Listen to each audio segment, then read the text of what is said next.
1, 2, 1, 2.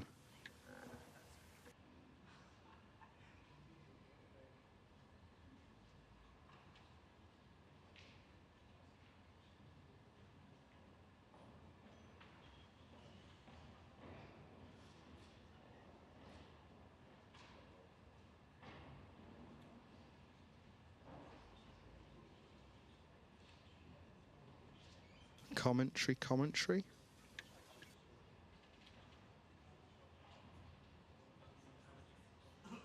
Yes, can you send this through to Joe?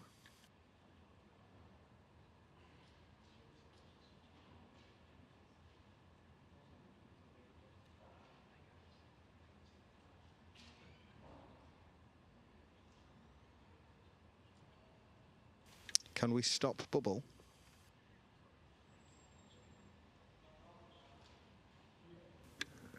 Commentary 1, 2.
Table 1, please.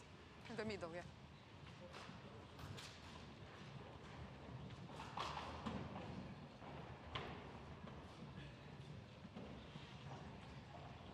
Yeah, here, Jack, here.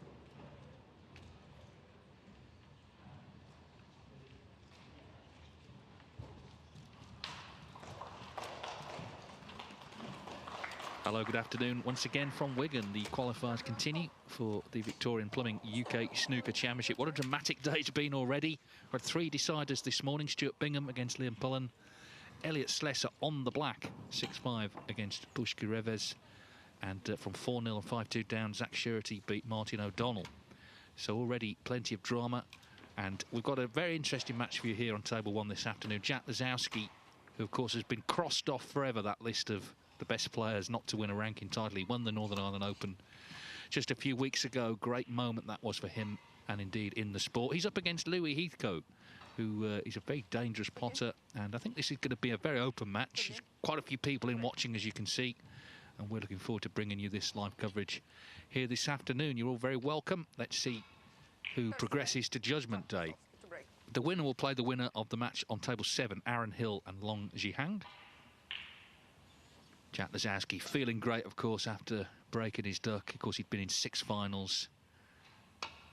And in his 7th, he beat his great friend Judd Trump 9-8 in Belfast. Not the best break-off, though, despite all of that. And it looks like Heathcote can get through to the red.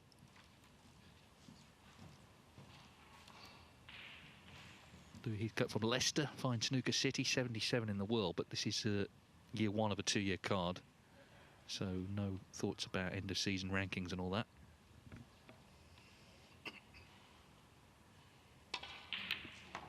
As I say, this might well be a tight match, but I don't think it's going to be overly long. I think they both like to attack and just get on with it. And as I say, Lisowski not the best break-off shot.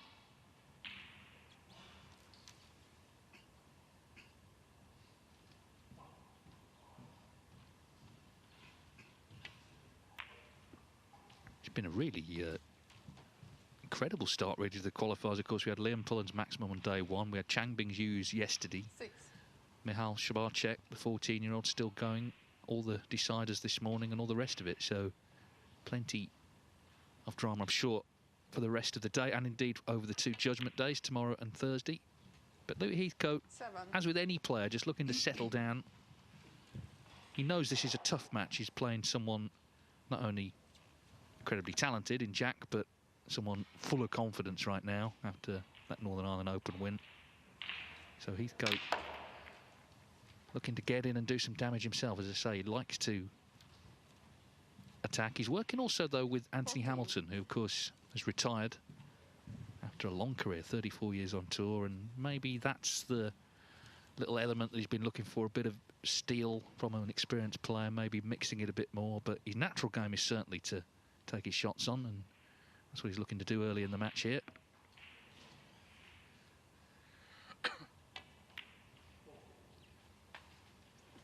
They've played 3 times before. Now, Lisowski's won them all, but they've all been close. So they played in the 2021 German Masters. Lisowski won 5-4. The 2023 WST Classic, Lisowski won 4-3.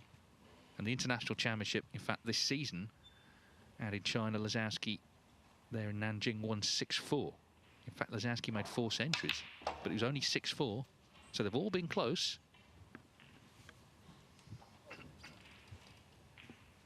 Well, it looks like he's overrun for the red 90. to left corner.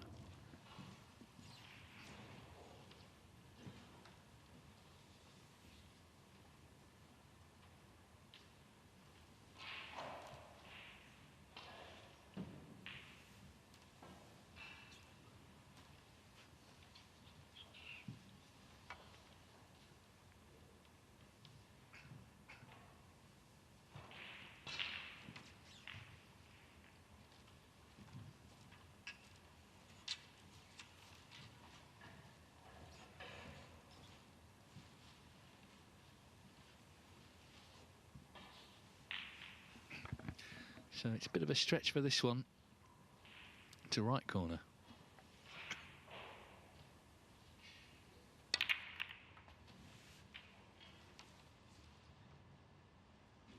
Well, he played it well. He would have been very unlucky to go in off, and he's managed to avoid that. Just fully committed to the shot. Once again, 8 tables. Ali Carter on table 2 against our team Zhuzhen of Latvia. We've got Iran's Hossein Vafai against Dwayne Jones on table 3. Table 4, Pang Zhengzhu of China against Liam Highfield. Michal Shabarchek is back out from the young lad from Poland on table 5 against Nopin Senkarm. Ryan Day against Liam Graham on table 6. Aaron Hill, Long Zhihang, table 7.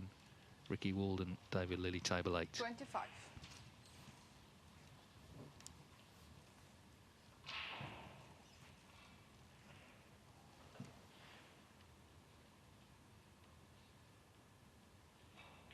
I guess Heathcote just looking to lay down a marker here early on, show Lisowski that he's bang up for this today. He's quite an imposing character, I think, out there. He's got good energy around the table. And of course, he's won a match already. He beat Hayden Pinney yesterday 6-4. So he's got a feel of conditions. It wasn't this table, but he's got a feel of conditions here in Wigan. I think we've already seen, haven't we, over the last few days, the qualifiers 31. can have a life of their own, really, and really can often come down to who can just handle the pressure better. I think we saw a little bit of that earlier, some of the experienced players coming through against the younger players. Oh, a miscue from Heathcote, that's horrible. Just as he was in a really good position in the first frame. 31. That's not nice.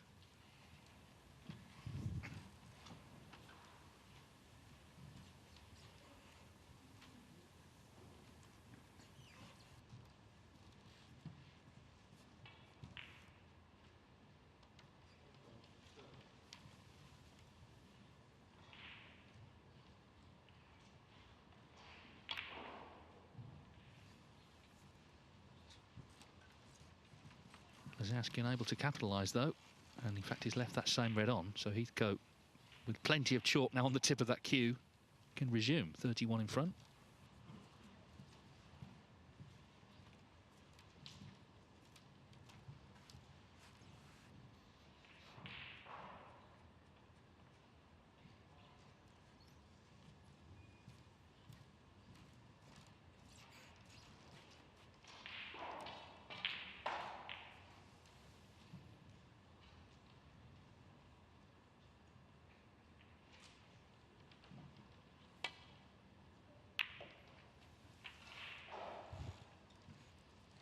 One.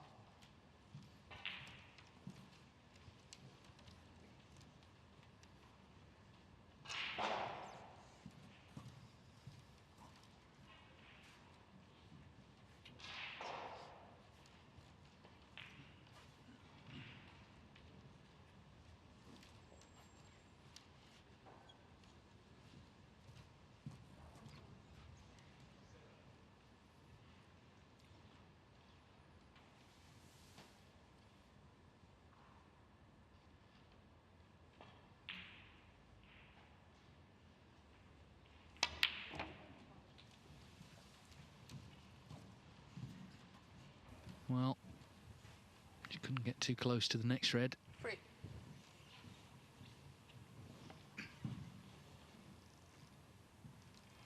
And it's awkward as well, he's slightly hampered by the yellow.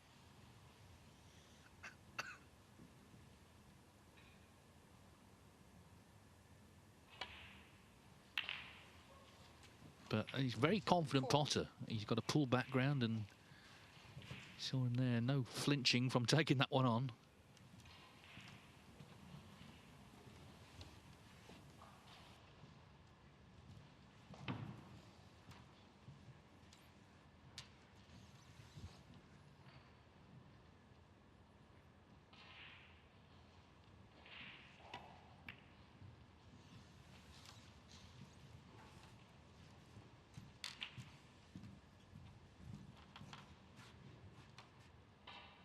We saw Louis Heathcote reach the quarterfinals of the British Open earlier this season.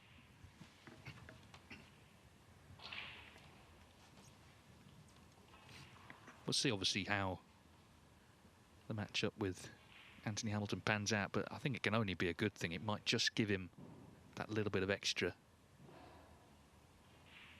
you know, few percentage maybe that he's been lacking, maybe more in the tactical game, but it's not going to stop him playing this attacking game because it is his natural game.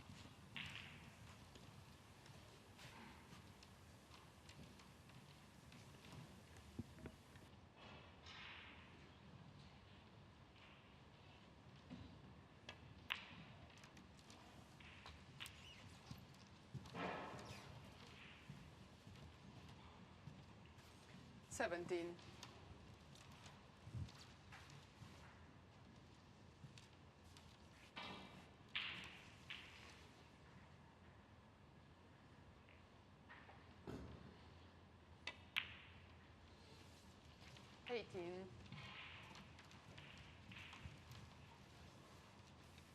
So it feels like he's done most of the hard work. Of course, he did miss cue when he was in initially, but Lisowski then immediately missed the next red.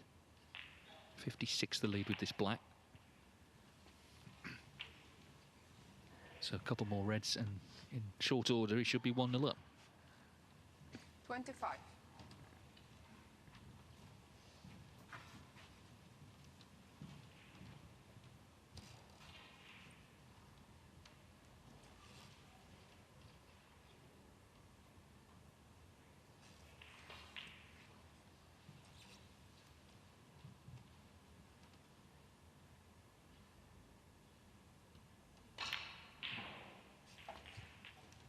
Twenty-six.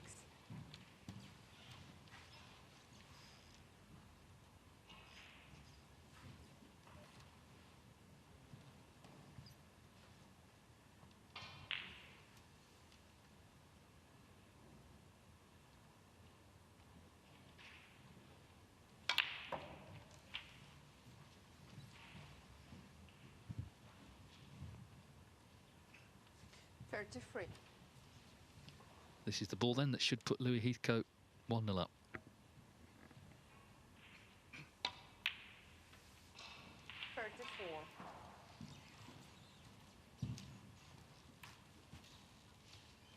And of course it means you can forget about the miscue. I mean, that actually, although it's only frame one, could have been quite a big moment if he'd have lost the frame off it, but kind of doesn't matter now.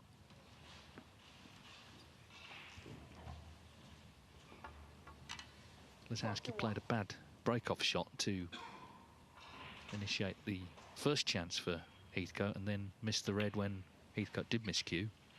So he's had 2 shots, Jack Lisowski, in this match so far.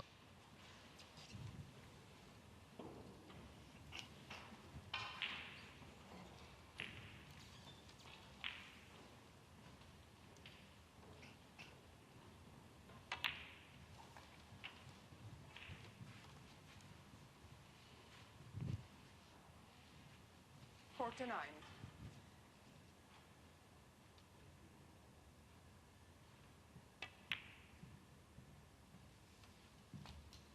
50.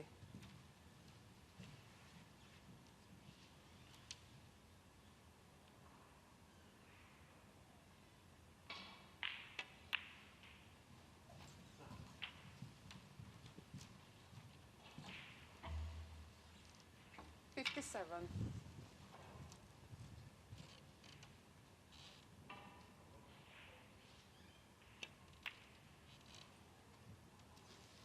The red stays out, but the damage done. Breaks of 31 and 57 from Louis Heathcote. Lisowski's going to just hit a few balls here because, as I say, he's only had 2 shots in this frame so far.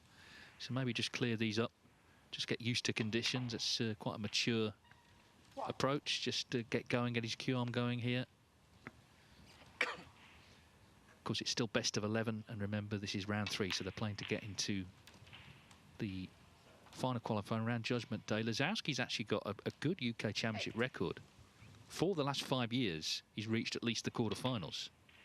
He was a semi-finalist in 2022, a quarterfinalist 2020, 2021, and again last year, 2024. Mark Allen beat him 6-3, so he's had some good wins in York.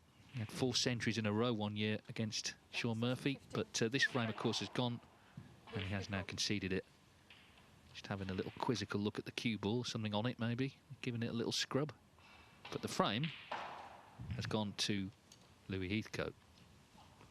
Well, he's given it a right old clean. Years ago, when we are going back 40 years, Alex Higgins, between frames, would lick the cue ball clean, but that it was frowned upon then, it would be now. The only thing is no one had the nerve to tell him to stop. Kelly Barker, huge snooker fan, is tuning in and says a tough game for Jack today. Louis having a very promising season. Hopefully Jack is still on cloud 9 though and can produce the best, as I'd love to see him in York. Thank you, Kelly. Yeah, I mean, obviously when he won that Belfast event, there was just universal delight for him because everyone, I think, admires the way he plays. They understand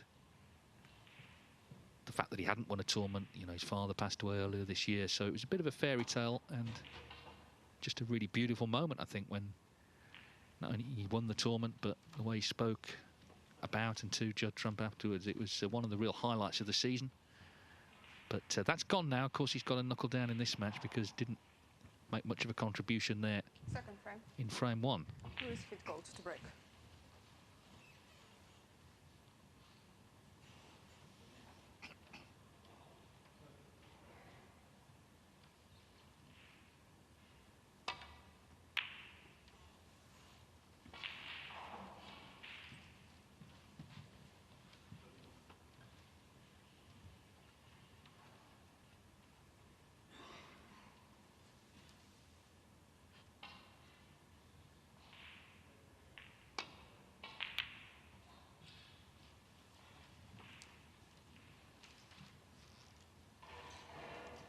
Ricky Walden has won the first frame against David Lilly.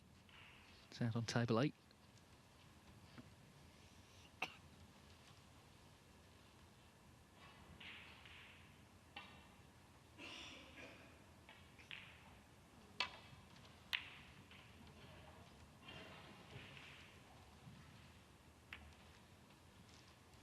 Oh, that was a nice kiss on the brown. Little things going his way at the moment.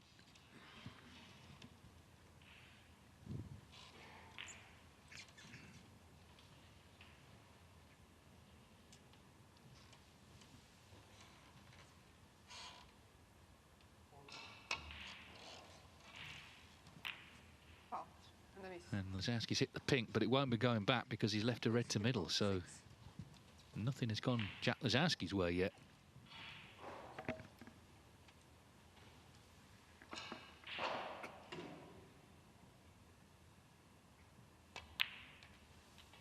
Wow. And Louis Heathcote knows Lisowski's not bound to struggle all afternoon, so when these chances come, it's imperative that he knuckles down, tries to make the most of them.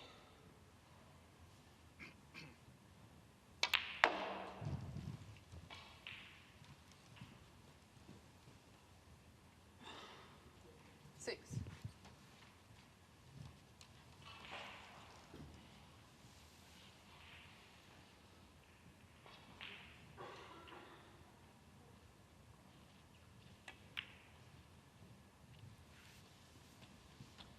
Seven.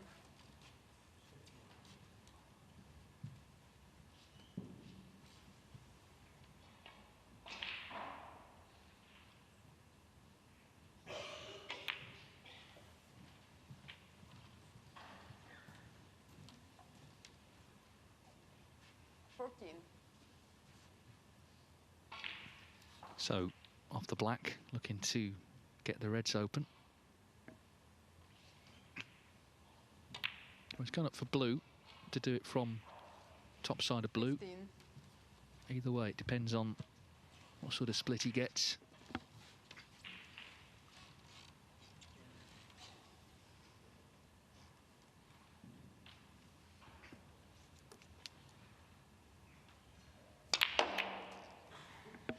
Well, he played it very confidently. Now then, well, the red on the right-hand side at the least will pot, even if the other two are blocking each other.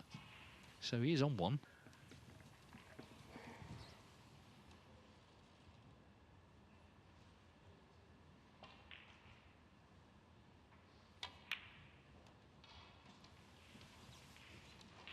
Louis Heathcote, 20.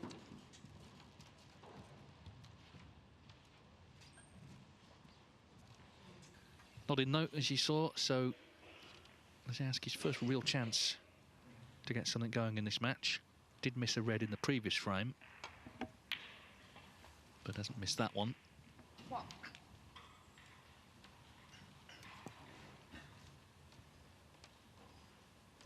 He would be a very lively qualifier if he were to make it through. Would have been anyway, but the fact he's won a tournament now, everyone aware that his confidence is up. Of course, he beat Ronnie O'Sullivan for the first time shortly afterwards in China, but he's missed that one. He was slightly hampered, but didn't get Jack Lisowski. that close, actually, to the pot. So this is an uncertain start for Lisowski.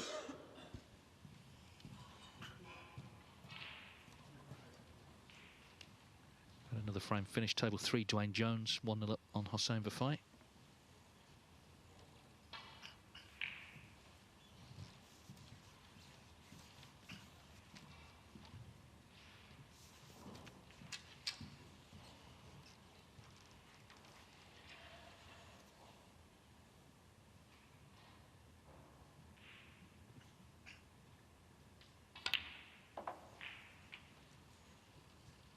One.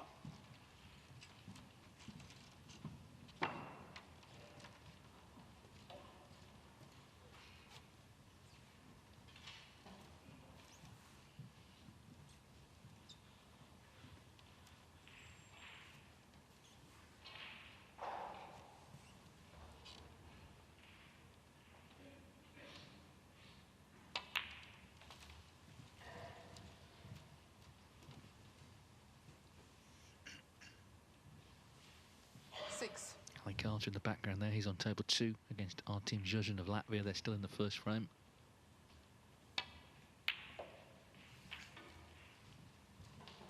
Seven.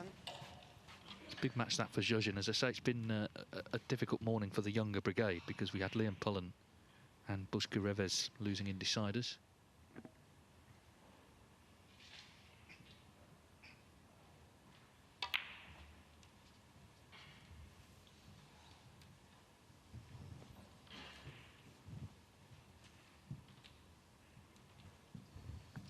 Natalia Gradanari is the referee, and indeed she has a very talented son, Vladislav, who's going to be playing in the shootout from Moldova. And I think she's actually refereeing there, although obviously she won't be refereeing him. That could cause all sorts of problems.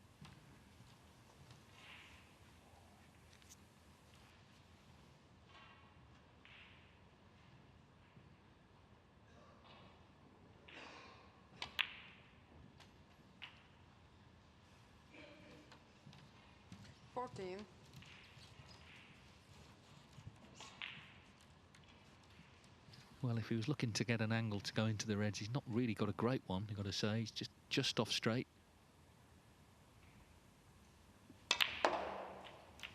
Yeah, and it's Cannon the red attempting to go into them off the side cushion, so 19. that looks like end of break. And this is where the tight with Hamilton comes in. A good safety now. If he can get up somewhere behind the brown, just puts the pressure on Lisowski's next shot.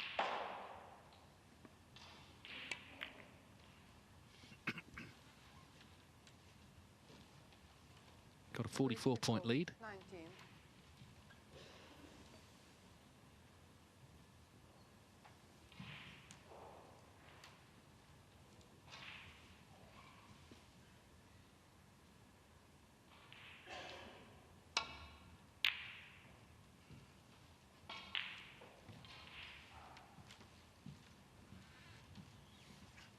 Well, that one shot has changed the complexion of this frame because Lisowski, of course, trailing, could do with the balls in open play, and that's what he's got now. So the lead seems less significant. The very fact that all these reds pot, Lisowski gets a chance, it could be one each.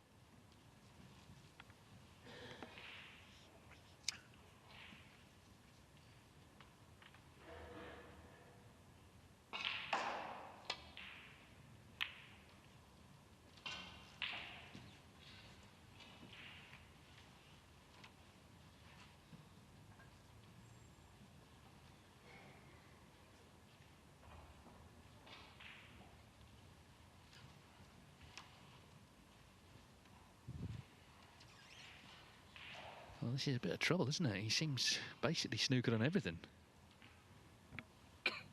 And the very fact the reds are in the open now makes this a dangerous escape.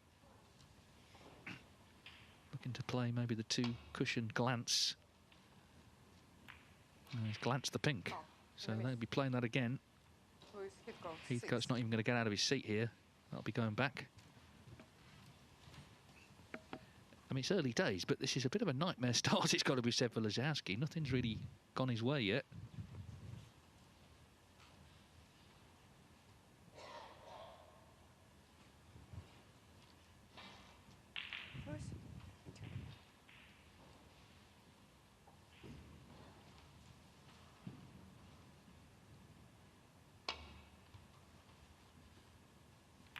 And he's got the pink again.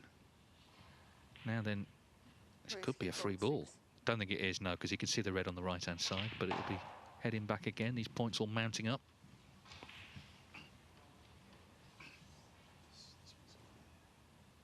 Yeah, just helping out with the roughly where the red was. They don't have the freeze frame available, so they have to work it out between themselves.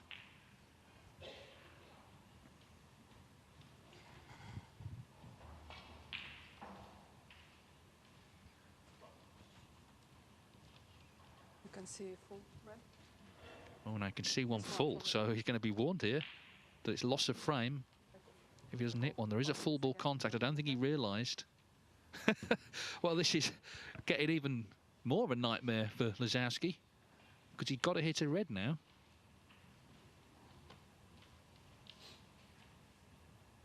but he's 56 behind and he can't afford to leave one on.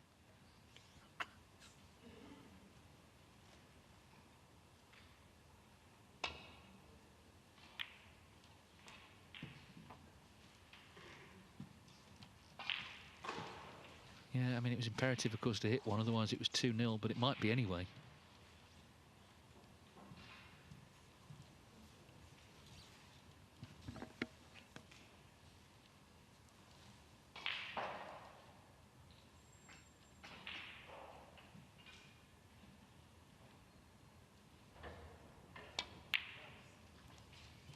One.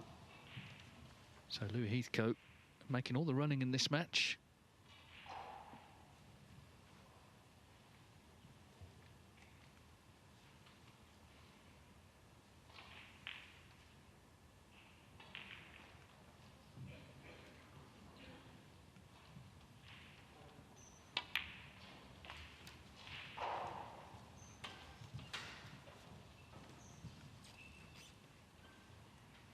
Seven.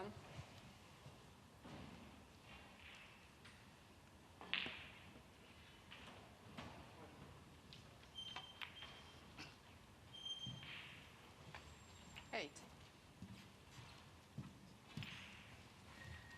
Pink to lead by 70. So one more red required.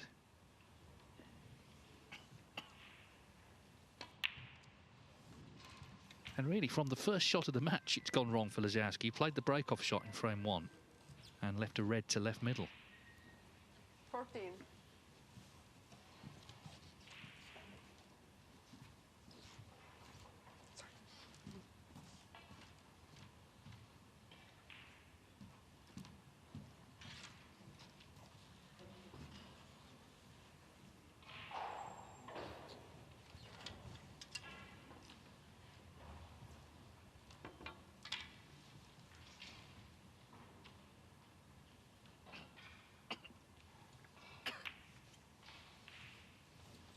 Thank you. 15.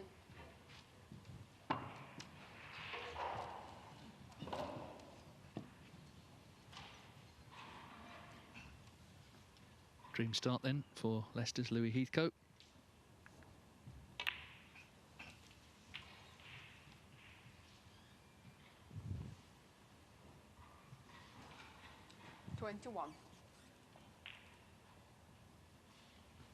There's all sorts of subplots, and I guess one of them for him is still the World Grand Prix, 22. which is for the top 32 on the one-year list after the Scottish Open. Now, provisionally right now, he's 34. So if you were to win this match, maybe you get through to York. Big points in the UK Championship could get him in that big money event in Hong Kong, which is also a ranking event. So all these spin-offs and benefits are there for players doing well.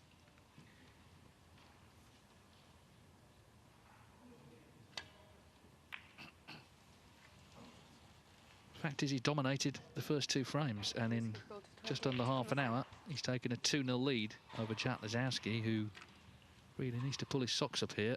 Heathcote looking confident.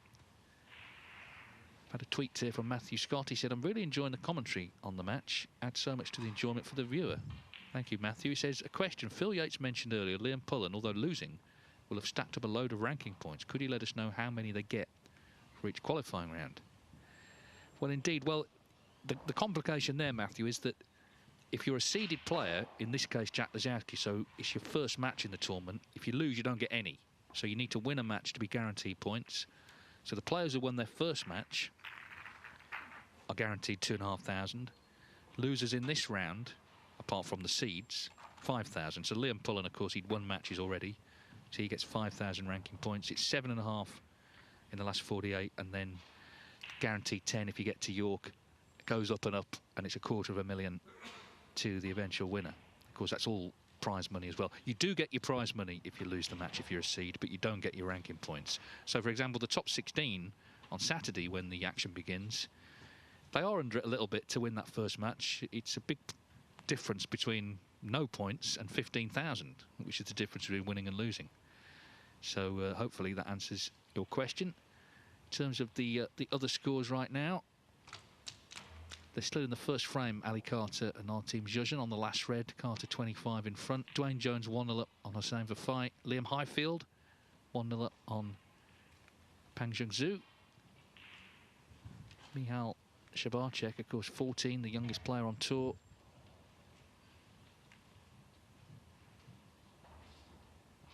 He's still in the first frame. Sorry, he's 1-0 down to Noppen Sengham. That's just updated. So Noppen Sengham has won the first frame there. He's struggling a little bit, actually, this season, Noppen.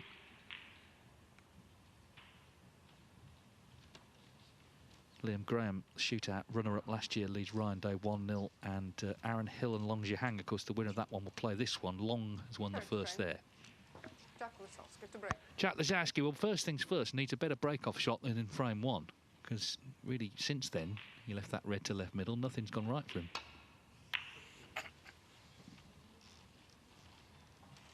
And this is better.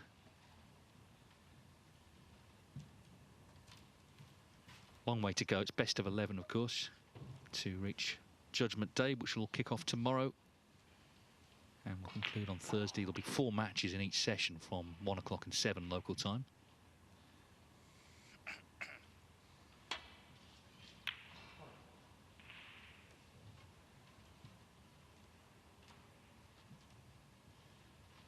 It's a very good safety in response from Heathcote. Tap on the table from Lisowski.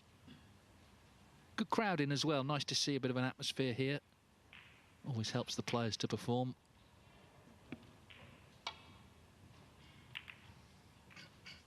Oh, he's played this nicely if he can just avoid the yellow. Still pretty good. Yeah, of course, tickets are priced at £12, so they are available. And if you're a WST Play member, you can get in for free. So great to see, as I say, so many people here today.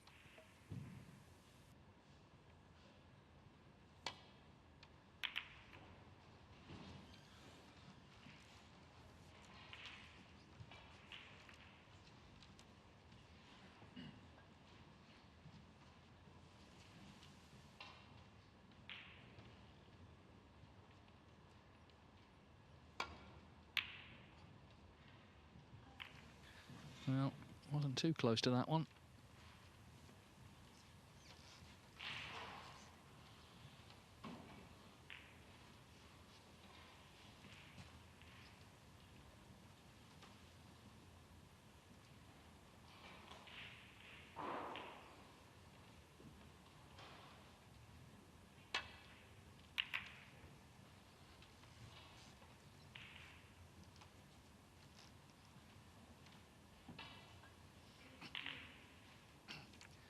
Again, a good length on the safety from Heathcote, and that's going to be important in terms of keeping Lisowski out.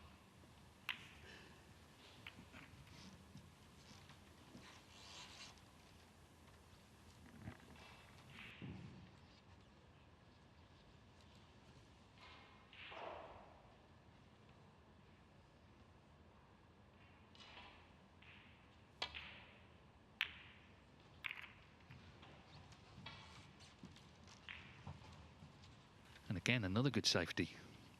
Really good. Look at that. All the way to the baulk cushion.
Bit of a noise from somewhere. Obviously, it's a big arena. It has to be. There's 8 tables. Go down to 4 for Wednesday and Thursday, the 2 judgment days.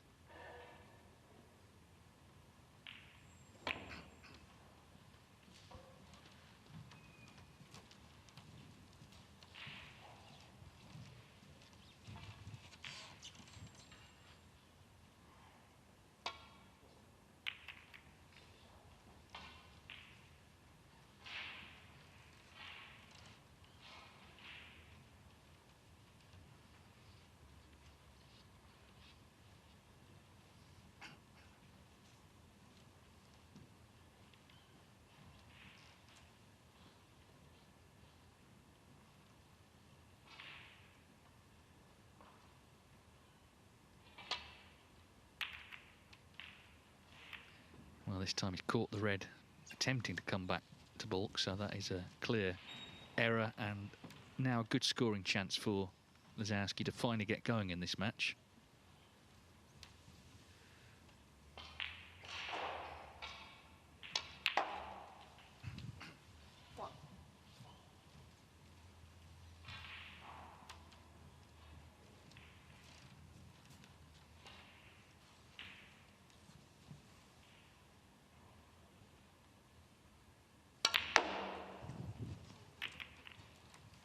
Straight away trying to get things moving, trying to get balls into play. That's very much his game. 6. Really is a very eye-catching player to watch. I think, you know, regardless of rankings or anything else, if he's playing, people tune in. 7.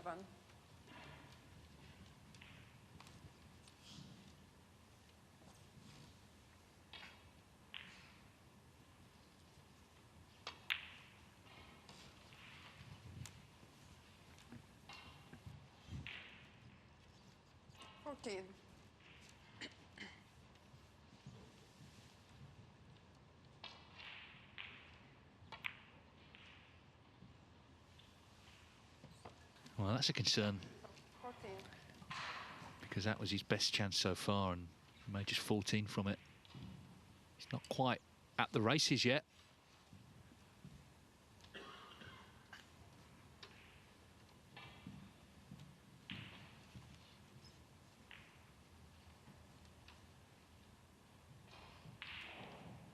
Got to be careful here that he doesn't just touch a red with his fingers.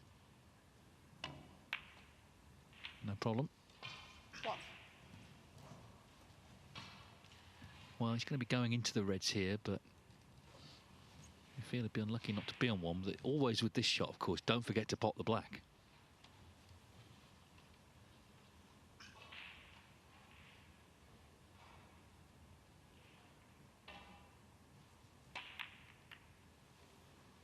Well, he got nowhere near it, actually. Louis Heathcote, 1. That's a big missed opportunity because Lisowski hasn't settled yet, and he could have been punished again there, but Heathcote immediately, having potted the red over the pocket, has missed that black by some distance.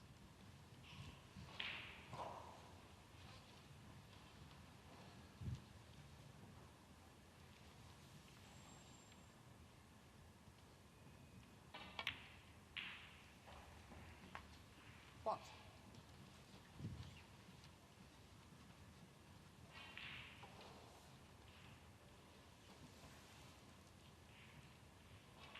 Just given Lisowski another chance to settle in to this match, 8. rather than having sat in his seat dwelling about the errors he's made so far, the mistakes that have been quite numerous.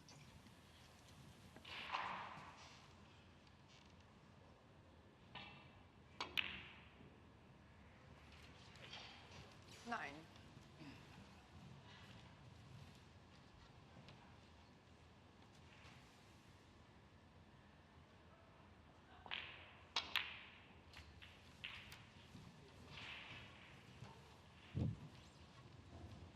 16.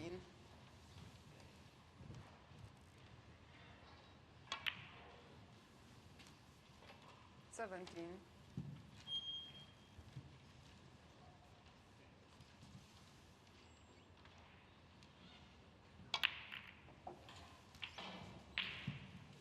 'Yeah, and straight away, first chance he's got 24. to really open things up. So big opportunity to win this frame. And Louis Heathcote, okay, he still would be 2-1 up, but he would feel he's missed a trick here because Lisowski was struggling. He hadn't quite switched on to the match, but the missed black from Heathcote's given him that opportunity. And we know 32. Lisowski, once he does click into gear, can blow anybody away. 33. So that missed black going into the reds from Heathcote, looking a significant shot right now.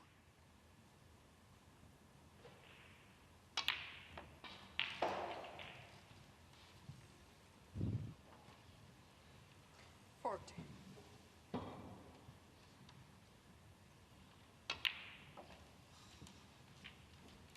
41.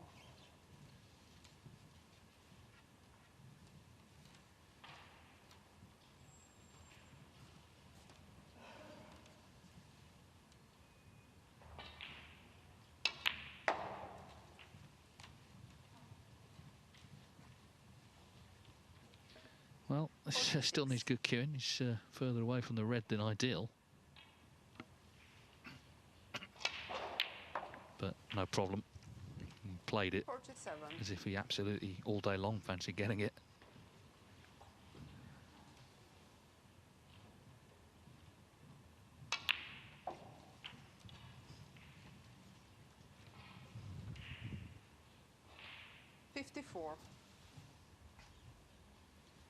So still needs this red. And is it there? No. Wow. Well, it really needed to make sure. That was frame ball. Just commit fully to the pot. So still 67 available, 67 the difference. This could be a respot yet. And you look at the table, there's nothing safe here. One. They're all there.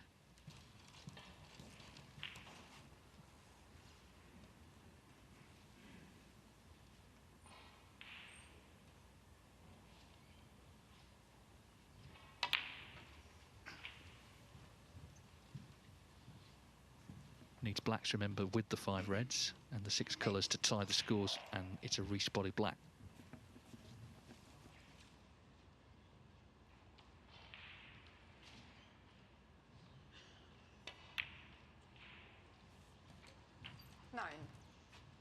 Meanwhile, 14-year-old Michal Shabarchek, snooker's youngest professional, has levelled 1 each with Noppen Sengham. As I say, Noppen Sengham not having the best of runs of it of late. Good win for Shabarchek over Jimmy White, and then, of course, yesterday, Jordan Brown as well. 16.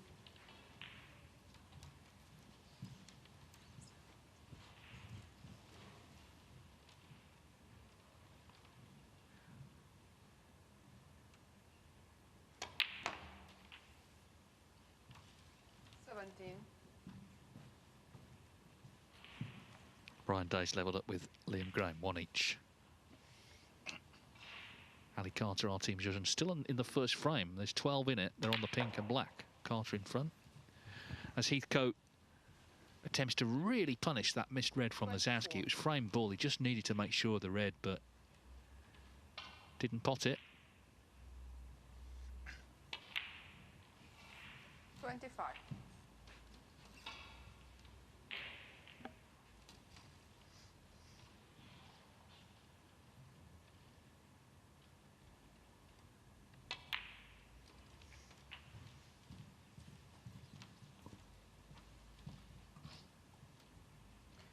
Two.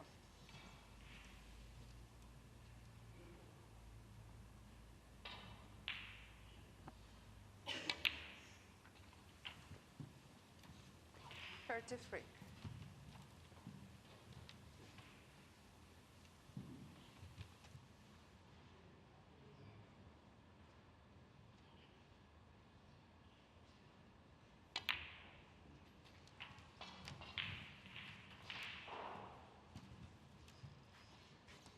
41.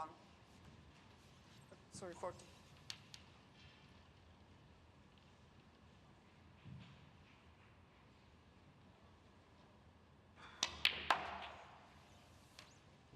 Forty-two.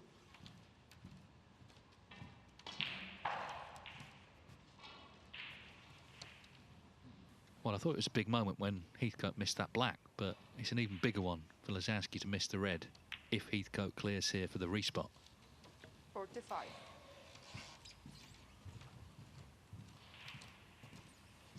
Which he seems very likely to do. I mean, things can go wrong, of course, but he's taken them well so far.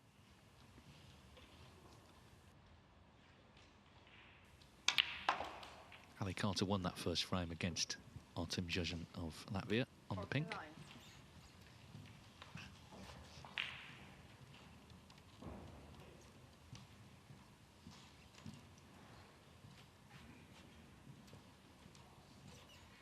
Looks pretty straight on this blue. Does he just have a slight angle to get a bit nearer to the pink? No, he was straight, but he's okay. 54.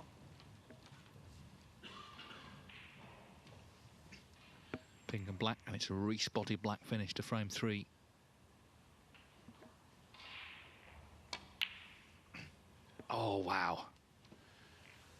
Wow, well, he's wishing now Lisowski had never missed that red and just won the frame when he was at the table. At least it's run safe. But that was a big, big chance. He was on the black, but missed the pink.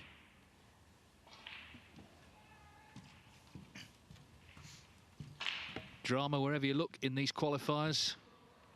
Big prize, of course, to get into the final stages, take on one of the top 16 at York at the Barbican in one of our biggest events, most historic and longest running events in the sport.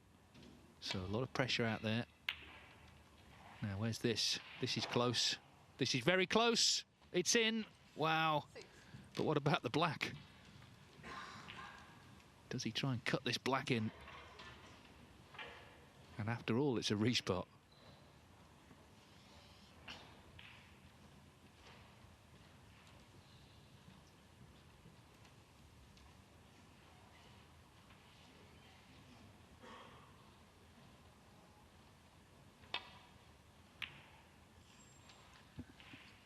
Just the safety.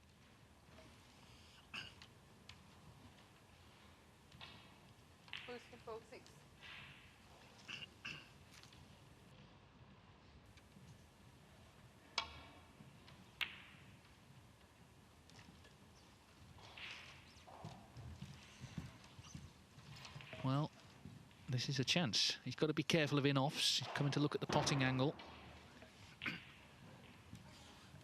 Missed that easier pink earlier, but this is his chance to force the respot after all.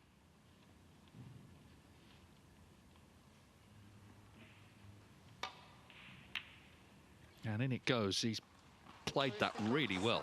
So the black comes back on. What drama in this third frame. And it feels big for Lisowski because, of course, if he doesn't pot this respot, it'll be 3-0 down. He missed frame ball red earlier on.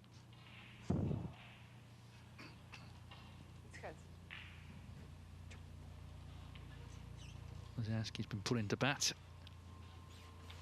The traditional way these days to play this is to put the black on the side cushion.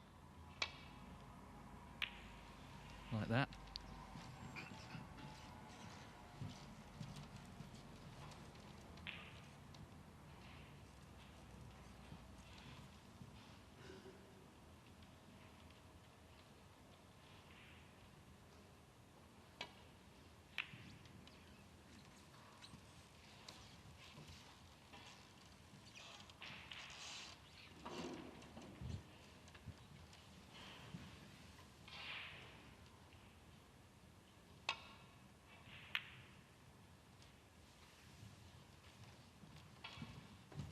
Oh, didn't he play that well? Back-heeled it.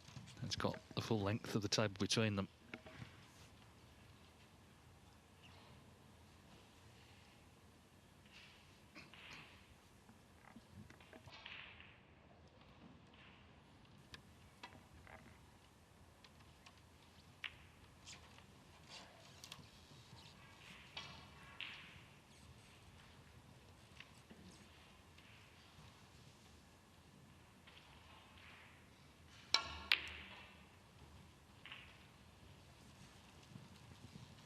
Well, maybe just a little bit pacey, but he's got distance between them.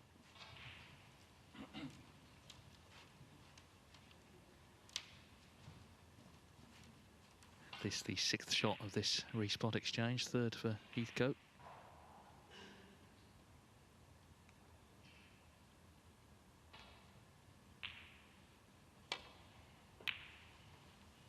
Oh, he got very close to it, but again, a good cue ball.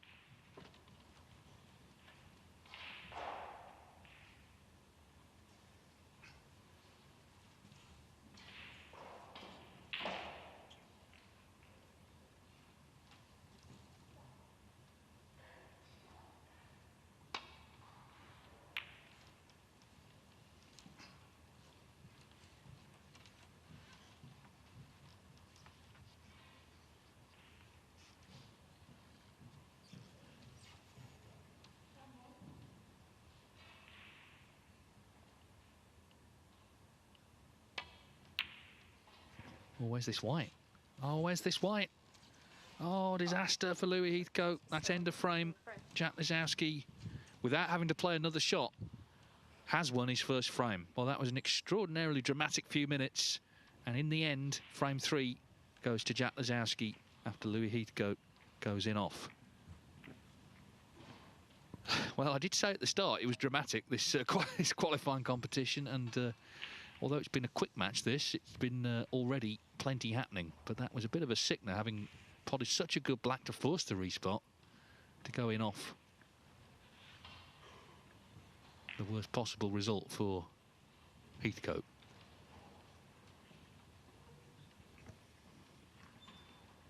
If you are just joining us, the results so far today, and this is round 3 of 4 of qualifying in the Victorian Plumbing UK Championship. Stuart Bingham beat Liam Pullen 6-5. Show You Long beat Marco Fu 6-0. It was 4-0, and Marco conceded at the interval. He's got a long-standing issue with his eyes that troubled him again. Elliot Slesser beat Bushku Reves 6-5 on the final black.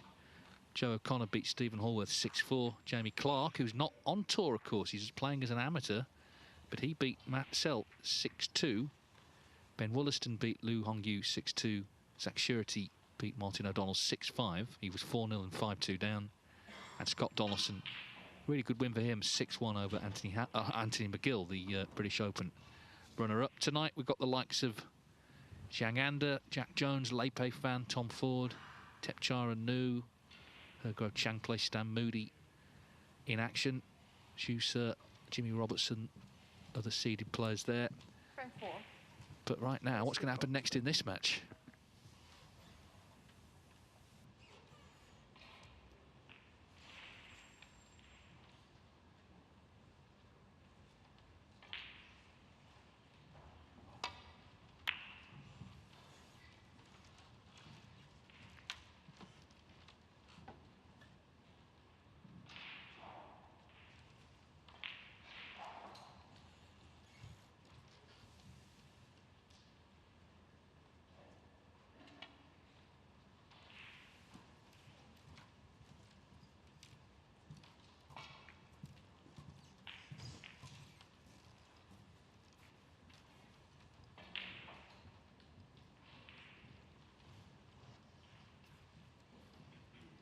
Touching ball.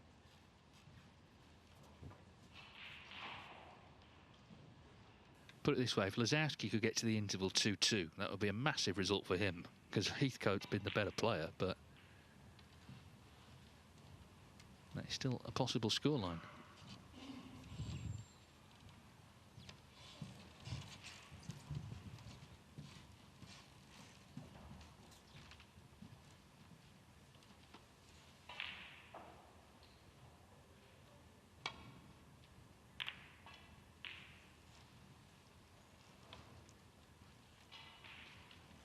One thing I'll say, though, I don't think there's much chance of this being taken off ahead of the evening session. They're going to get all 11 frames in if they need them, the pace they're playing at.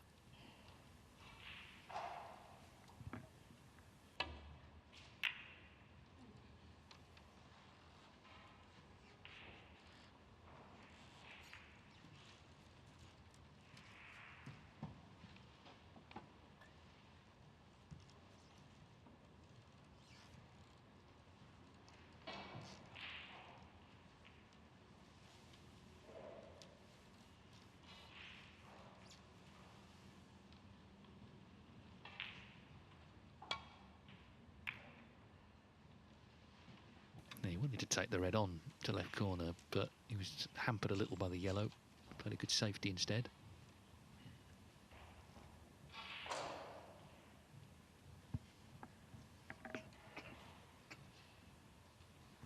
It's tough to take that on the respot for Heathcote. If Lisowski knocks the respot in, that's one thing, but the fact he went in off was horrible, really. The worst way to lose a frame like that.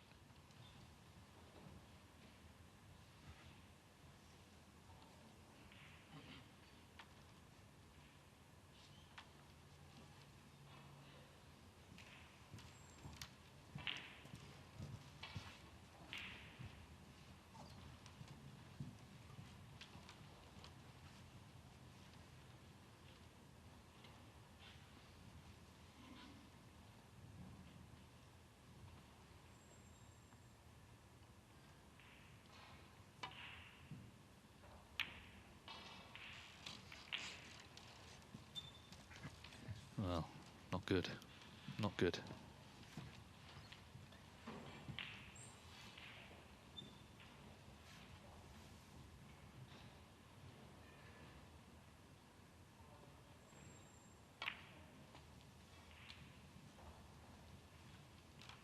One.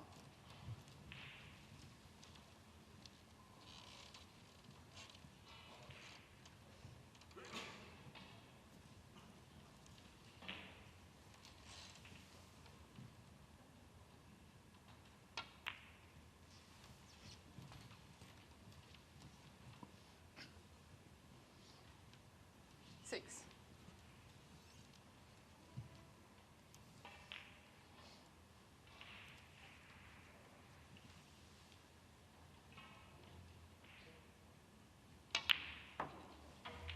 Seven.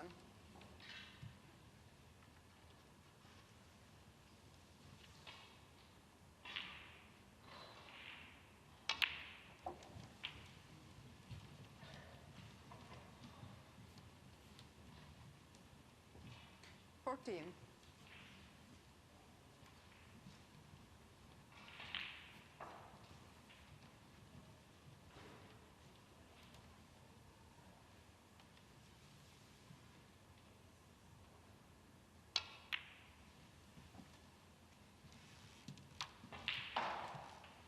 Well, I just had to accept Jack the break was Lisowski, over, and 14. again, just giving a little bit of thought to the safety, because he knows that Heathcote, even though he's in front in the match, won't be feeling so good after what's happened at the end of that third frame. So doesn't want to offer up easy chances.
One.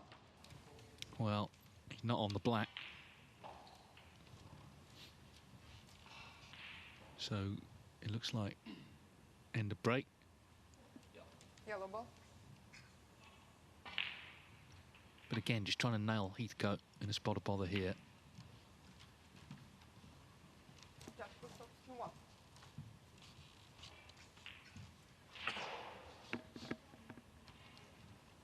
course, Lisowski, one of 11 different winners of 11 tournaments this season. Incredible to think that nobody's won more than one, but just shows the strength in depth. Artem Zhuzhin of Latvia has levelled up with Ali Carter, 1 apiece. That's on the adjacent table. Table 2, of course, tables 1 to 4 you can watch on Discovery Plus and WST Play. There he is, having a look over the garden fence.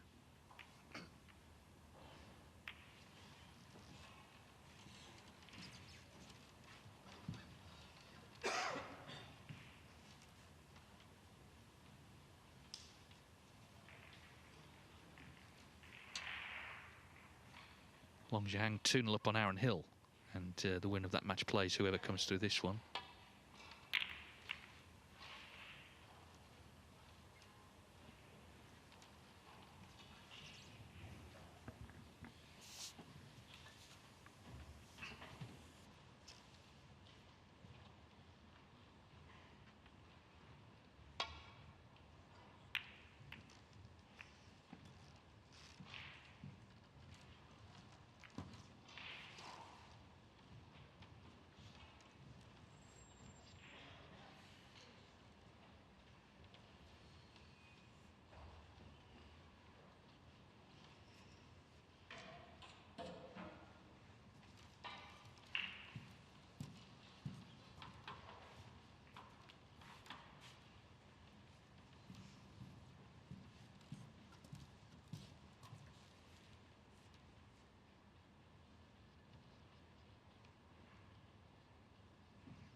Oh dear, catching the yellow means Lisowski can see this red.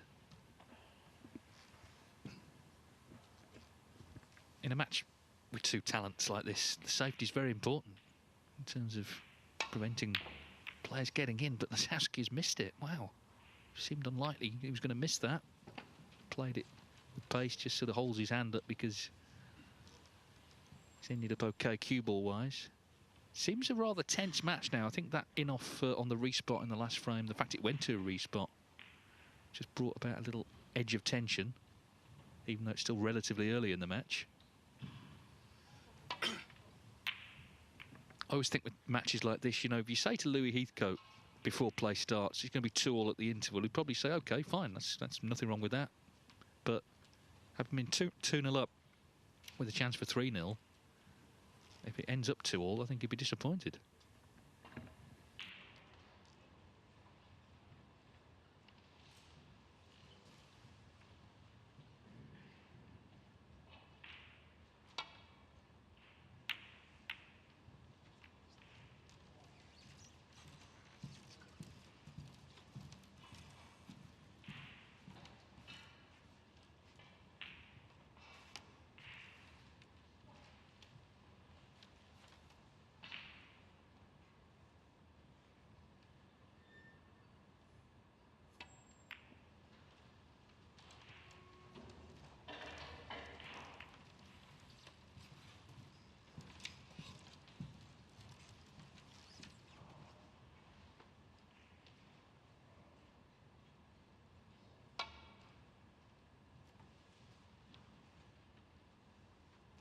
Oh, and a miss. Louis Heathcote, 4.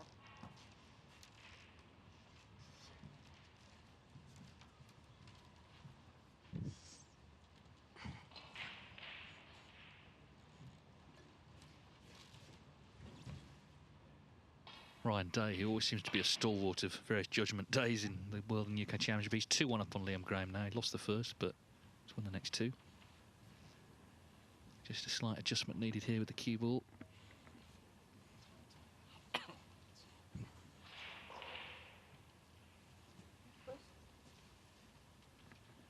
Just a slight adjustment needed from Lisowski as well. But, well, we know what's coming now. Unless he leaves a red on, And the miss. he'll have to hit one this time. Louis Otherwise, it's Heathcote, frame 4. awarded. But Heathcote looks like he's lining up for something. Yeah, this red.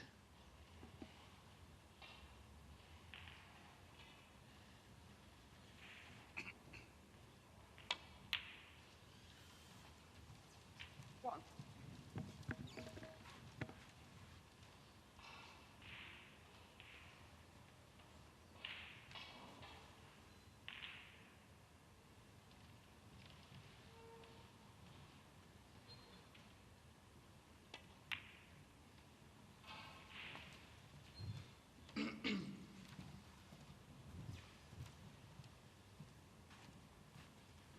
Seven.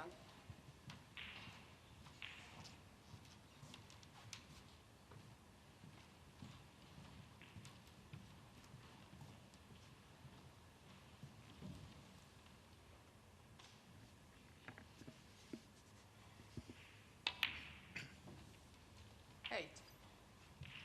So just trying to find a bit of calm amongst what's been a slight storm in the last half an hour.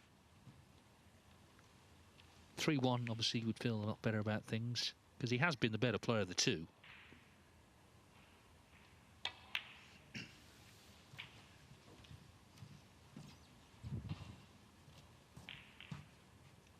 As I say, he's on the first year of a card, but in general, he wants to get out of this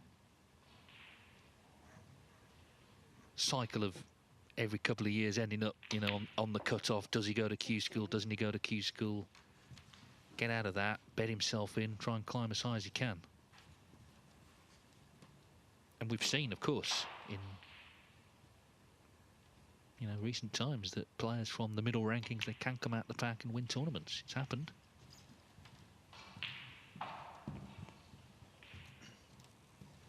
$23.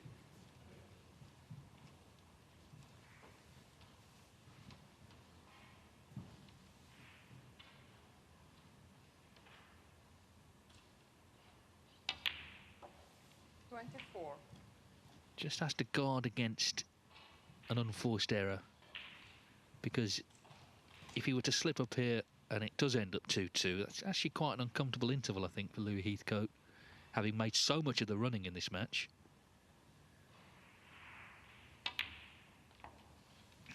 So really focus here on this visit, try and put the frame away, and he'll be more than satisfied with his work so far.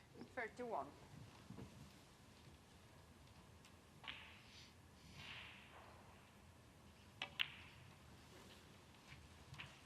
32.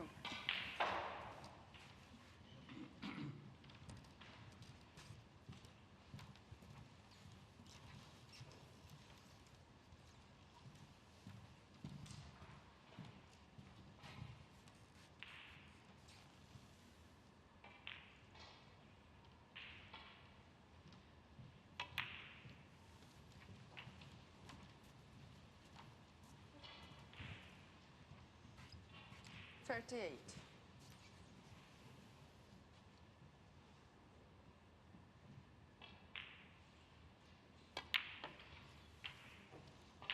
$39.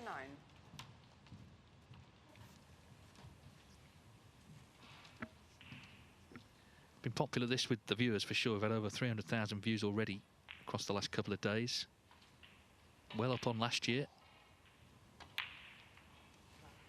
I know some people, of course, with the BBC events, they don't follow snooker all year round. They'll tune in on Saturday as if that's day one. But, of course, snooker fans know it's not. There's a lot of drama before that. We know that as well from the World Championship. It's great to be able to bring it to you.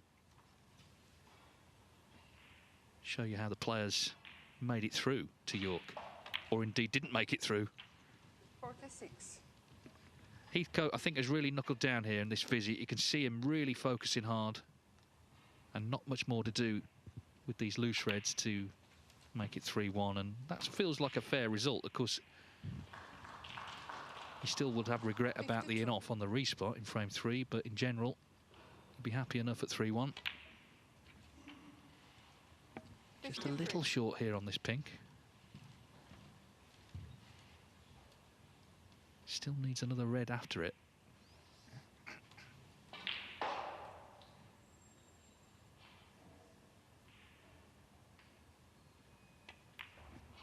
Playing a little cannon to that red to stay on the next one, and well, it's it could be better, I guess. He could be nearer the red, but another check of the scores. He knows this is frame ball, so it's all about the pot here.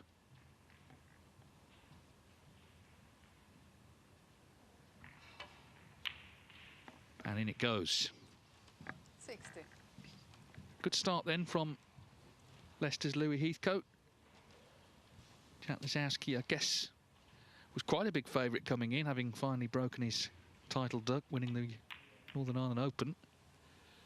But he needs a snooker here, otherwise he's 3-1 down. Heathcote annoyed he's missed the pink, but it's still a solid 60. He's made 3 half centuries in this match already.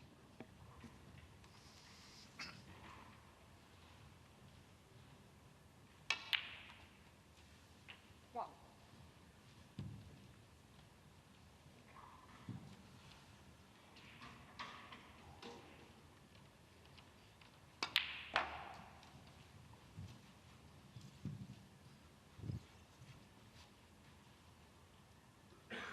Eight.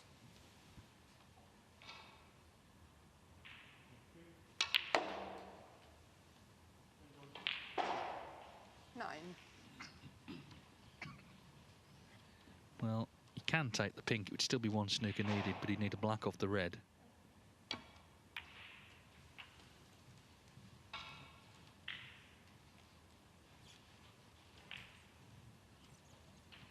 15.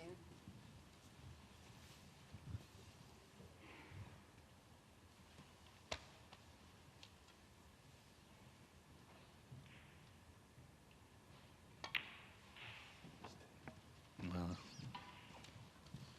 very disappointed there. That was a chance to get in tight behind the black. It's not a snooker at all, though.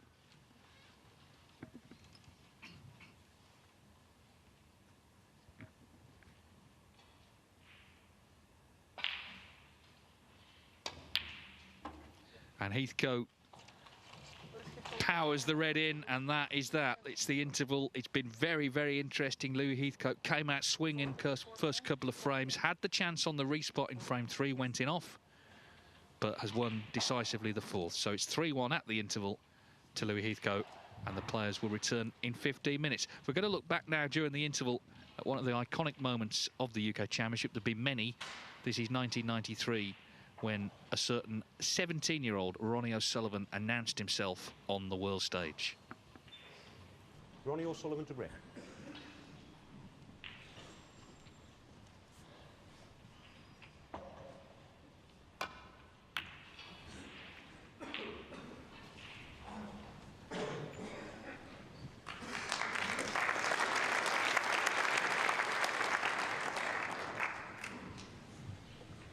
Pretty good break from Ronnie O'Sullivan. A lot of players this week haven't been reaching the back cushion, but he's managed to avoid leaving the shot to nothing on.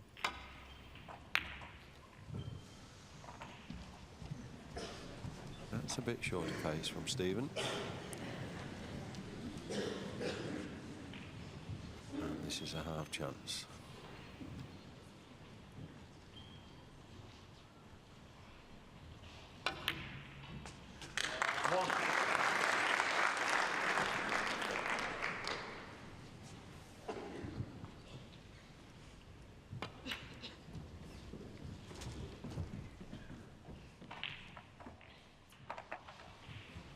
Six. 7.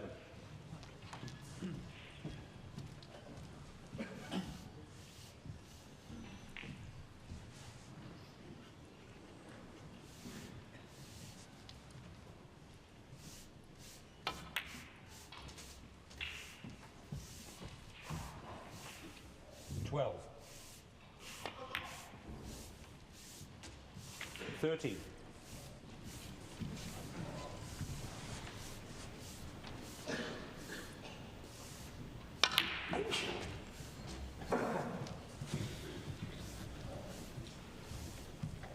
12. 20.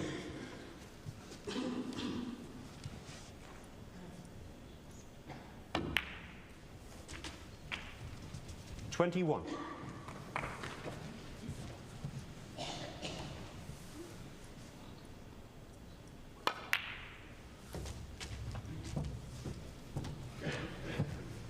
Well, you wouldn't think this was the frame that Ronnie needs to win the UK Championship.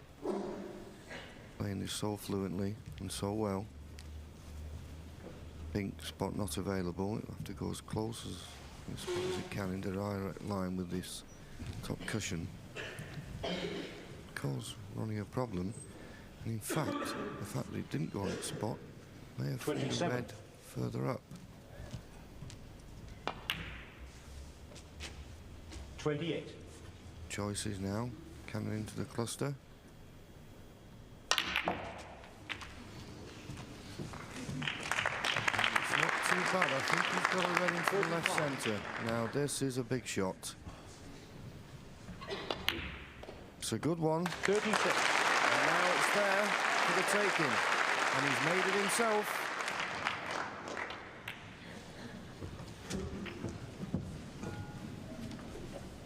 $41.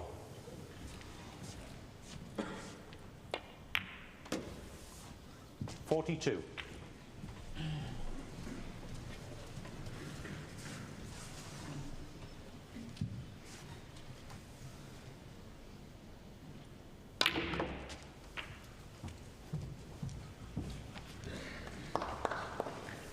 49. 50.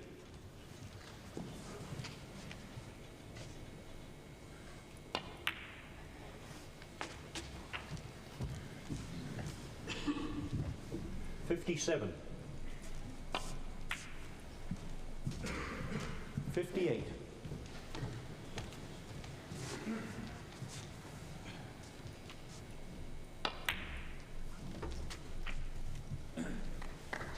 63.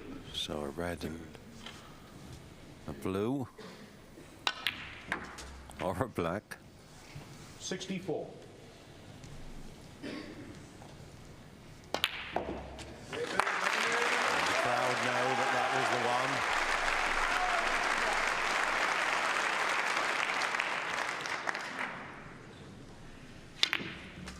Seeing snooker history being made here.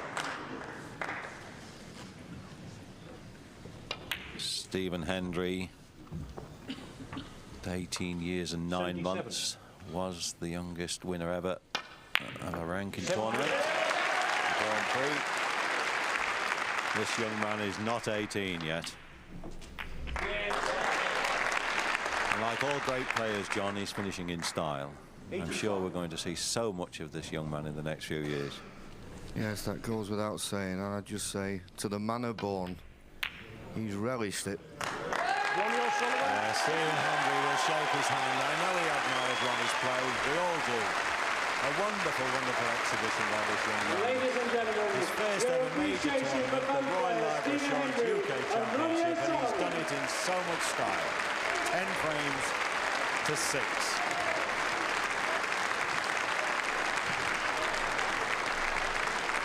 Well,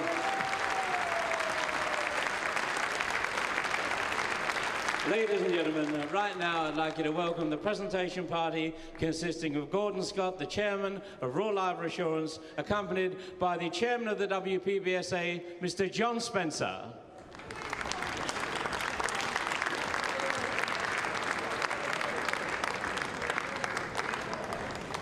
Well, here we go then with the presentation. And first, ladies and gentlemen, to the runner-up, a cheque for £37,000, and our congratulations for another wonderful tournament goes to Stephen Hendry.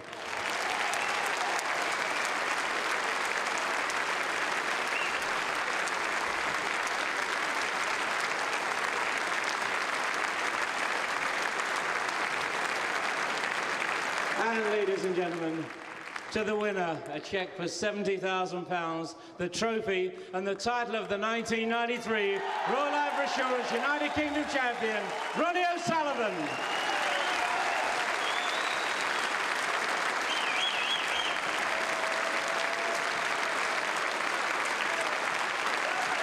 Ronnie O'Sullivan, ladies and gentlemen.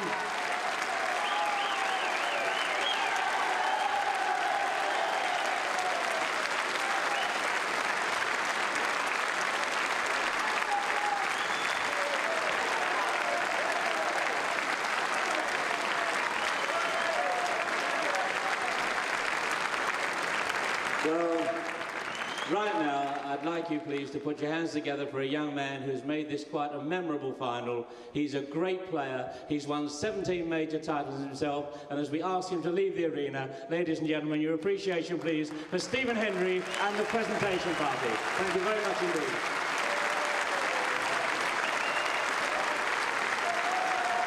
Ladies and gentlemen, tonight belongs to 17-year-old Ronnie O'Sullivan.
So the players are back, and we're ready for the remaining potential 7 frames of this match. Louis Heathcote holding a 3-1 advantage over Jack Lisowski in the penultimate qualifying round of this Victorian Plumbing UK Snooker Championship. Heathcote really dominated the first 2 frames. Lisowski just made a couple of unforced errors to help, but Heathcote looked confident. Frame 3 was full of drama. Went down to a respotted black. Louis Heathcote went in off the respot. That meant it was 2-1, but then he played a good 4th frame, and he's 3 away from a place in Judgment Day, the final round of qualifying of this UK Championship.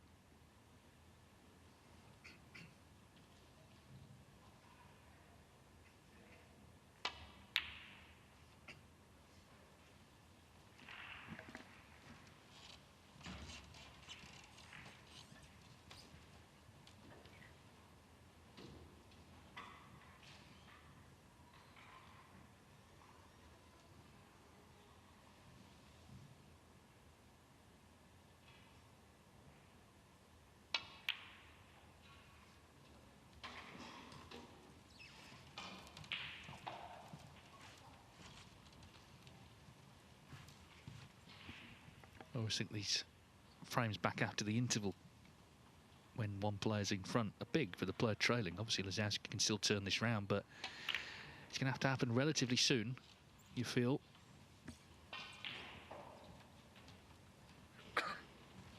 We've seen sort of flashes of his best today without really a sustained spell of brilliance from him, but you always know that it's in there. Ali Carter attempting to make it 2-2 with our team Judge in a close 4th frame. He won the opener, lost the next 2, but he's got the colours on their spots there, Carter, to level up at the interval. Liam Highfield 2-0 up on Pang Jung-Zhu. Hossein Vafai 2-1 up on Dwayne Jones.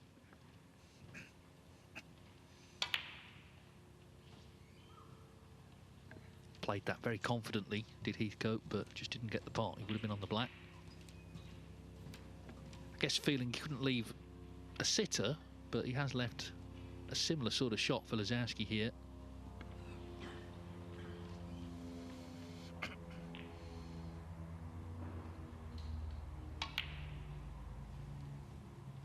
Which again fails to find its target.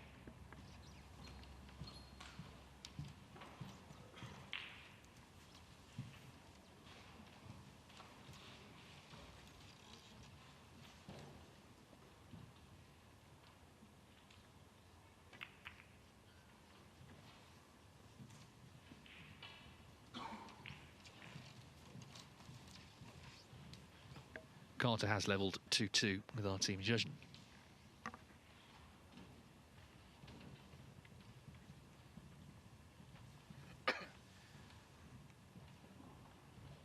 Ricky Walden 1-0 up on David Lilly. As long as you hang 3-0 up on Aaron Hill.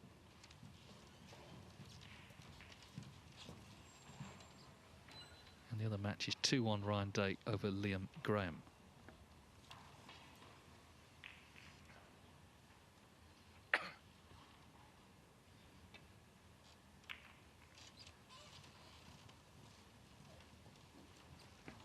Yeah, Walden's actually 1 each, sorry. The scores don't always update as they should do on the main screen, but it is 1 each.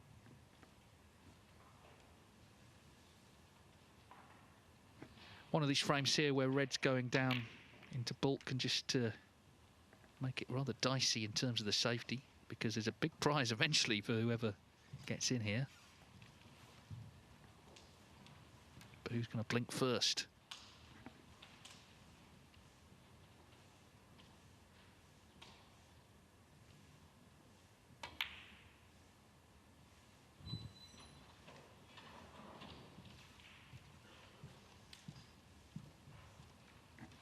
(3-1-2) Nopan Senkam over 14-year-old Michal Shubarchek. I know we keep mentioning his age, but it is relevant. He's the youngest player on tour, youngest professional. Made a 73 break, but Nopan Senkam's had breaks of 75 and 58 in that match.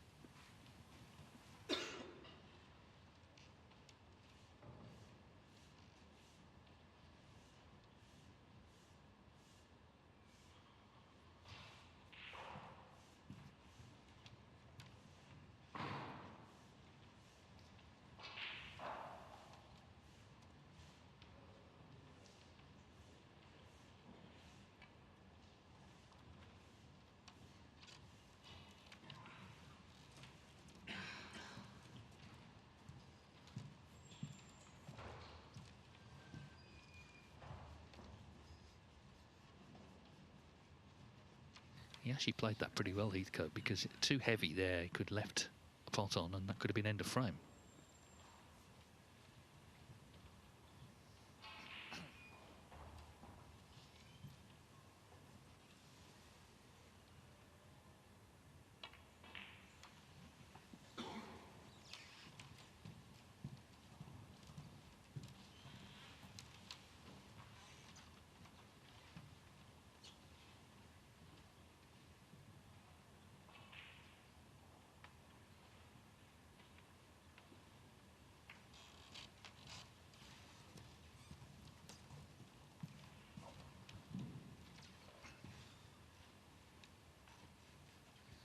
As I say, the prize is there, isn't it, in the frame, but who's going to get that first chance at a red here?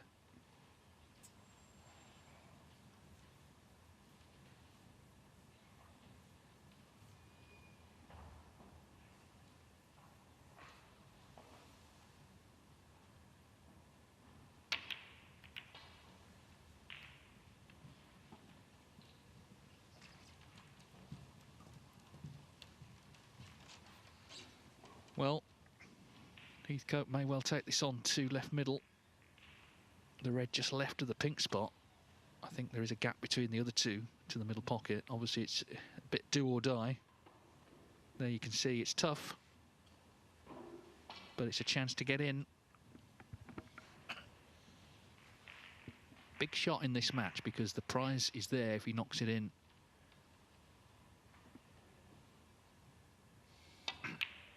Brilliant. There was pressure on that. That was a tough pot anyway, but the fact he's leaving the world on if he misses it, that's a really good pot from Louis Heathcote, so he's in. Let's see what damage he can do here. As I say, he's made 3.5 centuries in the match already.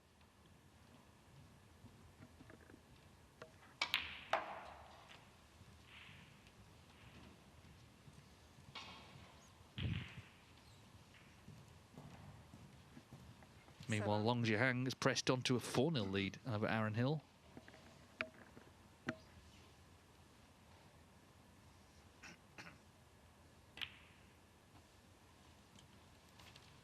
Eight. 7 minutes of standoff until the first red went in, but what a red it was.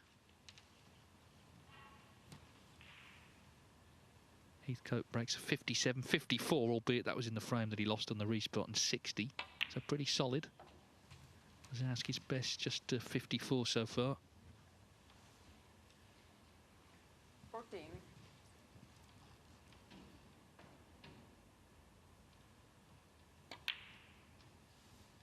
15.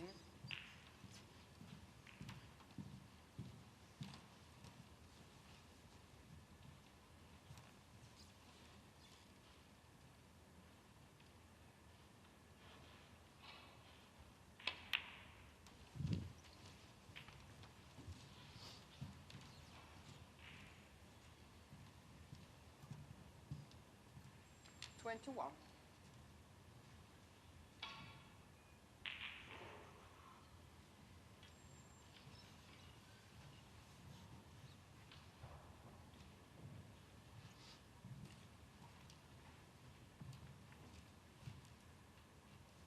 I think the only thing with frames like this is once the reds obviously go down towards ball, you end up sort of taking the lower value colours through necessity, and therefore the break doesn't go up in as big sort of increments, so you end up needing more pots. But as long as they're going in, I suppose that's all that really matters.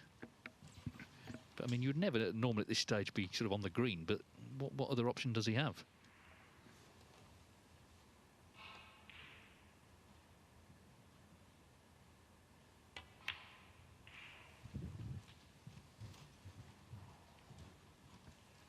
Meanwhile, Hossein Vafai has moved into a 2-1 lead over Dwayne Jones. They're on table 3. 25. By the way, I hope you enjoyed the Ronnie O'Sullivan archive from 1993. There's plenty more on WST Play from across the decades. As he misses that one, it was a little awkward over the green, but even so, in the end, that's a bit of a disappointing visit after such a good first red. But yeah, check out WST Play on the WST website, the details of how to sign up there. And of course, members do get free entry to the qualifiers. Judgment Day coverage will be on WST Play and indeed the World Snooker Tour YouTube channel tomorrow and Thursday.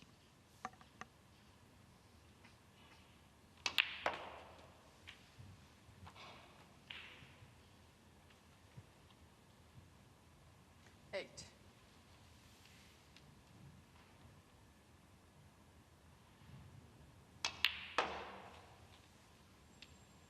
9.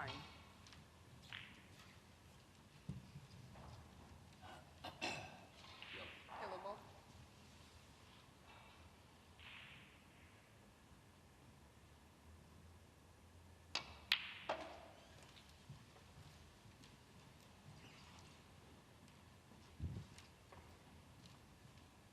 11.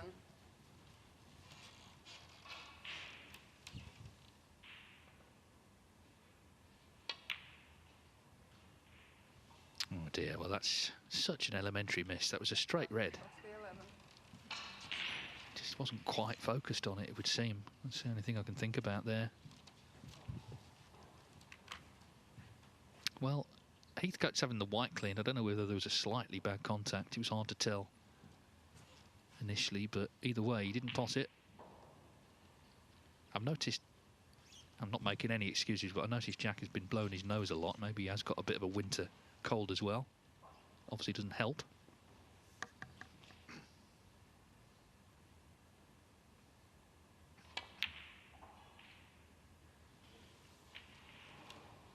One.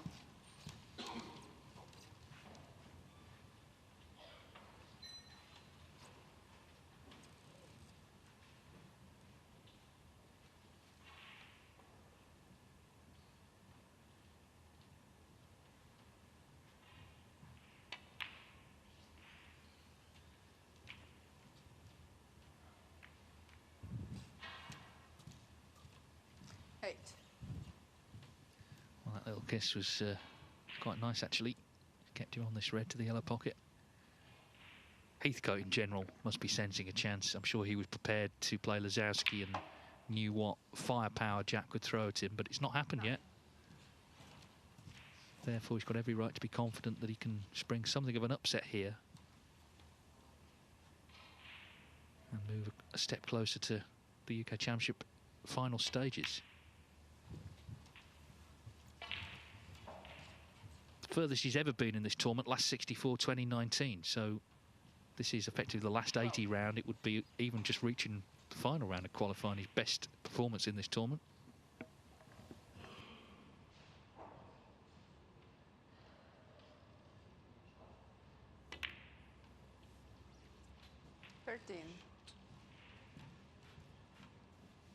That's not great. He needs the long stuff for the brown.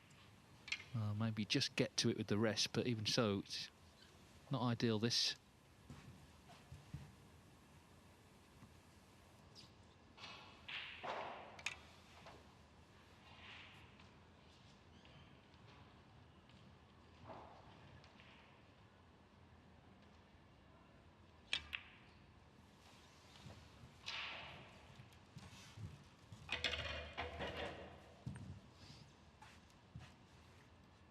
Seventeen.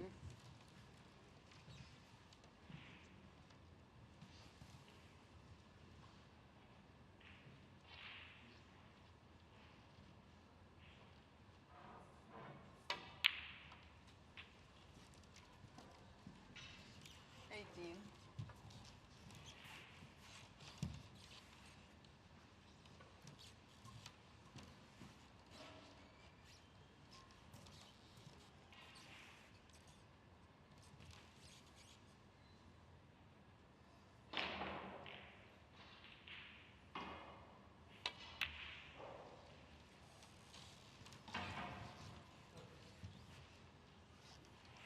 So he's 38 in front.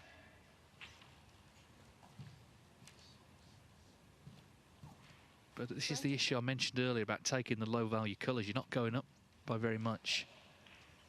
And it looks like he will need one of the safe reds on the side cushion here because of that. Because he's just taking bulk colours. 23.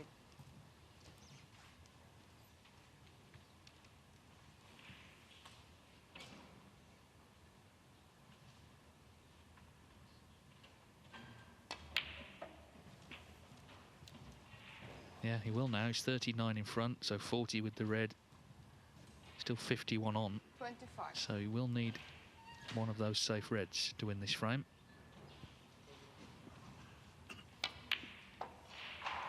$26.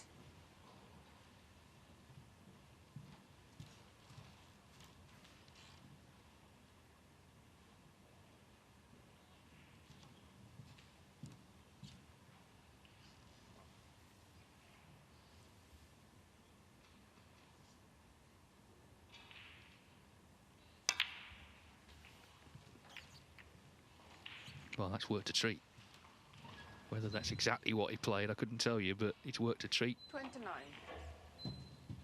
The red's over the pocket, and this is barring snookers for 4-1.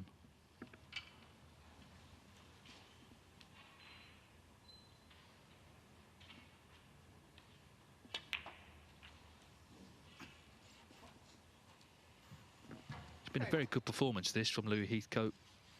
Jack Lisowski, though, he had that straight red. To right middle and just didn't threaten.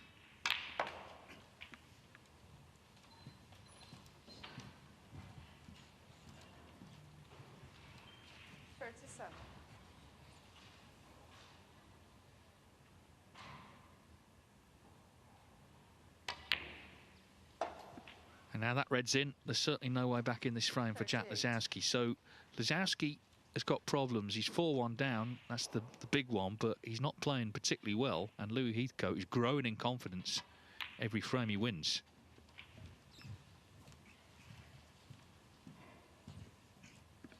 Not over yet, of course, but certainly frame 6 is going to be so big for the jackpot, because Heathcote loving life here. 45 doesn't sound much, but it was a good break, that, and it's won him frame 5 of this match. So Louis Heathcote 4-1 up on one of the tournament winners this season, the Northern Ireland Open champion, Jack Lisowski. In big trouble here in Wigan, with Heathcote needing 2 more to advance to Judgment Day.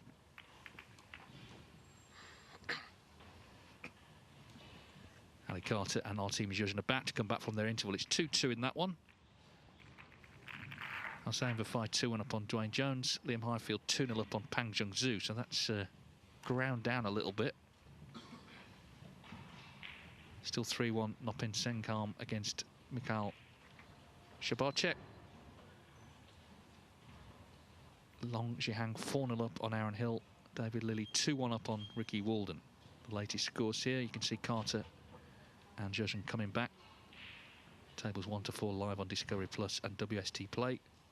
Tickets still available for the main draw in York, although they are limited, so time is running out to be part of the final stages. It's such a beautiful city at any time of the year, but certainly just before Christmas. They've got the Christmas markets and the Christmas cheer in general, and the snooker's pretty good as well. Check out for VIP packages also the World Snooker Tour website, wst.tv. Click on tickets. Louis Heathcote would hope to be there as a player, not a spectator, and he's, well, a couple of frames from the final round here, 4-1 over Jack Lisowski, who really needs to cut out the unforced errors. It's been disappointing from him so far today, you've got to say, as well as Heathcote has played at the same time.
Oh, wow, what a result he's had here. I mean, he could so easily have left a red on there. And these little bits of luck as well can make a big difference. Interesting way he played that, wasn't it? Lisowski quite nonchalant.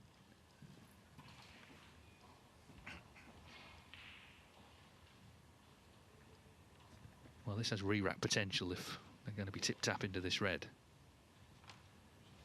And I think they're looking at each other already, and they've decided to set up again because that was going nowhere. Yeah, I mean, Heathcote got fortunate there. Not to leave the red on, but, you know, these things happen.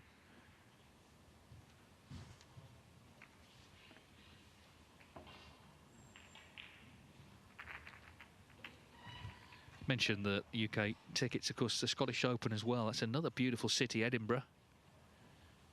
And that's 15th of December that kicks off. The third leg of the Home Nations, of course, Lisowski won the second. Tickets also available for that event. And they're great value because you get to see so many matches. There's 4 tables.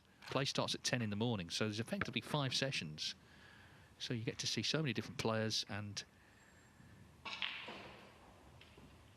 there are star names, there are players who may be new to you, but it's everyone who goes to the Home Nation says how much they enjoy being able to follow so many different matches. So again, WST.tv, click on tickets.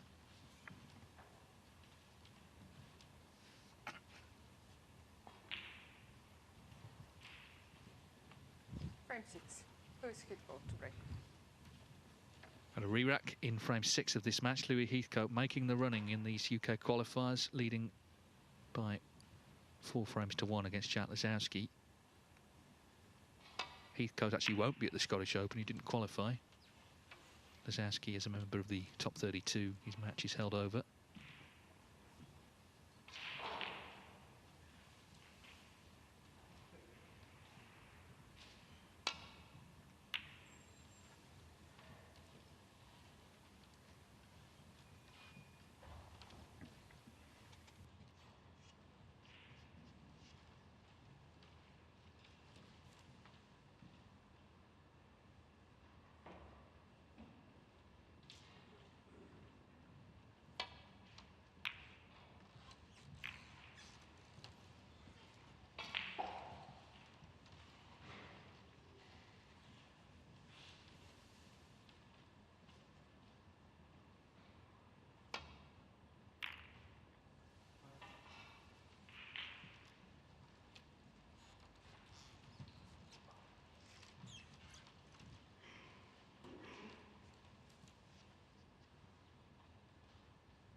Now, I assume he's on this black. Looks like it.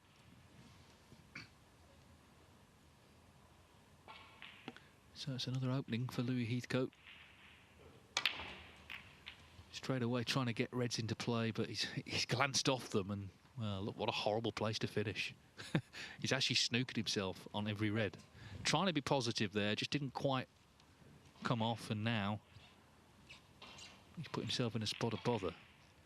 I mean, he'll just play the nestle here, but Would like to have kept going. Trying to nestle into the bunch. Louis Heathcote, 8. Well, again, if we have some tip-tapping here, we're going nowhere again. We've had a re-rack already.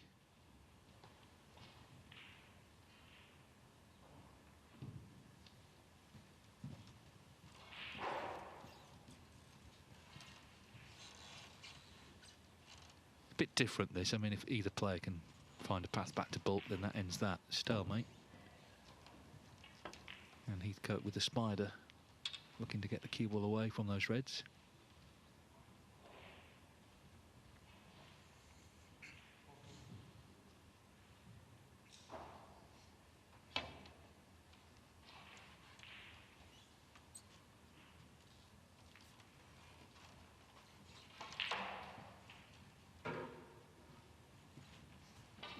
Big frame this, isn't it, in this match? Lisowski desperately trying to stay in touch.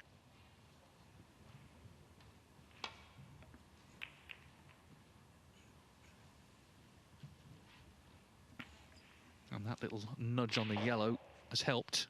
Fortunate, but take what you can at this stage.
Again, that wasn't the worst kiss for Lisowski on the blue. It sort of, the white was very pacey there, and it just sort of stopped it in its tracks.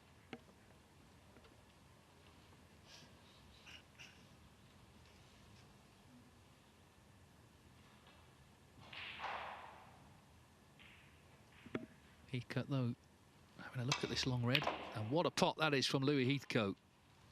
1. Now, well, I don't think he's on pink or black here. Very close to being on either one of them, but still a great red. He really does knock in a great long ball, doesn't he, Louis Heathcote?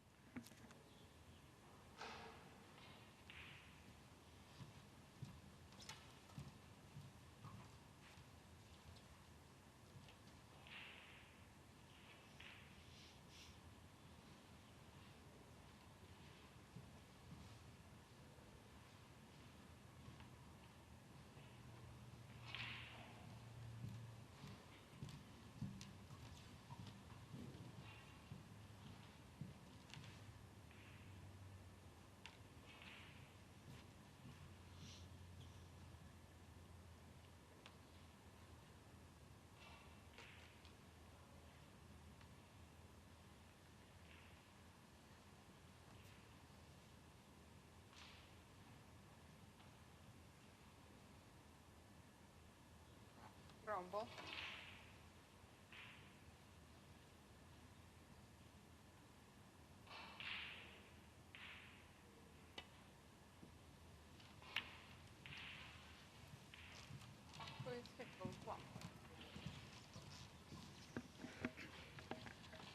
On table 4, it's still 2-0 Liam Highfield over Pang Jung Zhu. So that's taking its time. I mean, you know, we do get matches that can drag on a bit, but that's a 31-minute frame, that third. And of course, the match started 2 hours ago. Takes all sorts. That's the great thing about snooker. You get so many different types of match. We had about 5 or 6 that were still going at midnight last night. And then they all sort of finished in, well, I won't say a rush, because that's not quite correct, but they all finished anyway.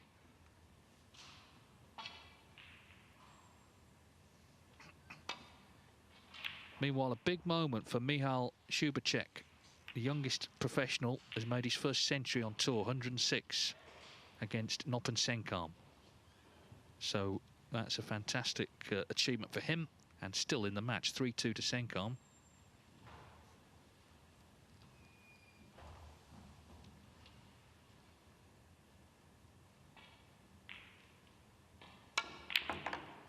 Ooh, the red has steeple-chased off the table. Heathcote, 4.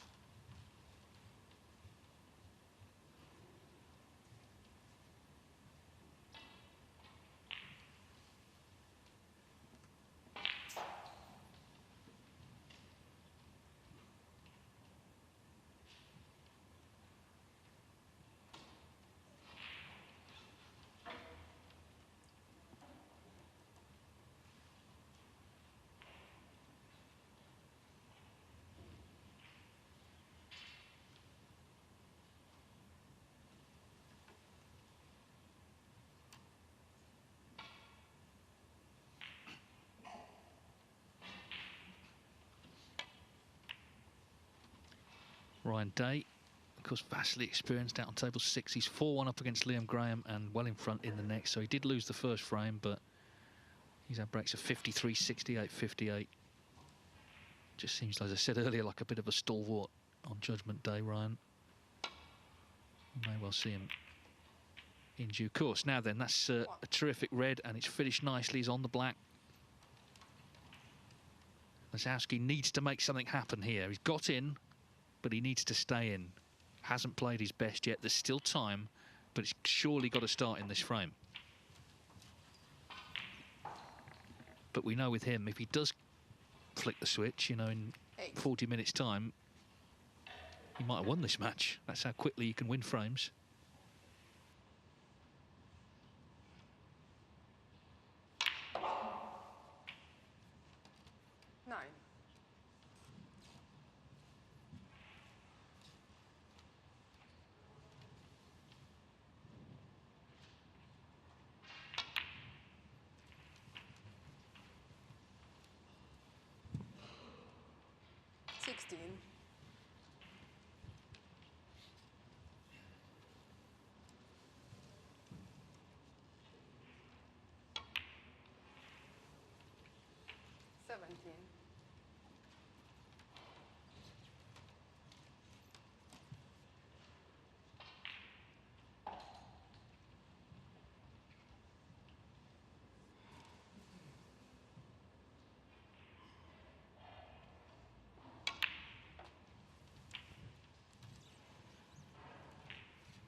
$24.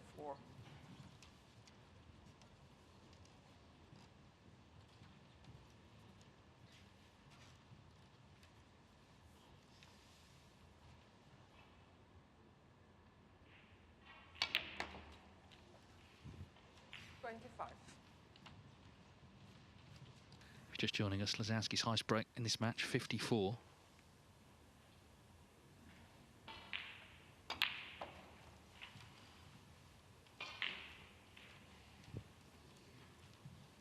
$32.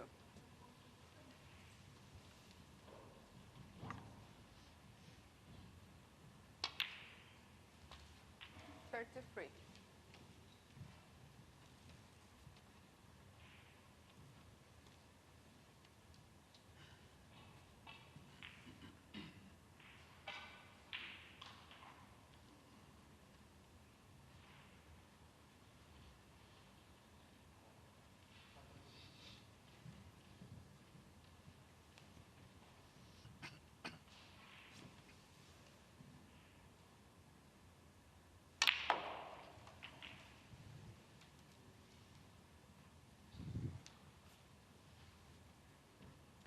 40.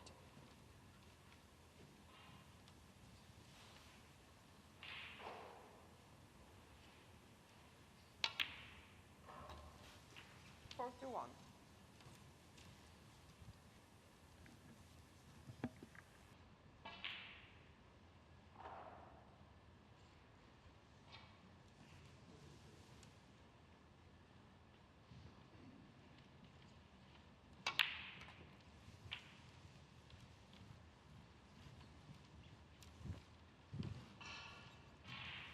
So far so good, but really needs to focus. We saw that ready missed in the last frame when he was in to right middle. It was very much regulation.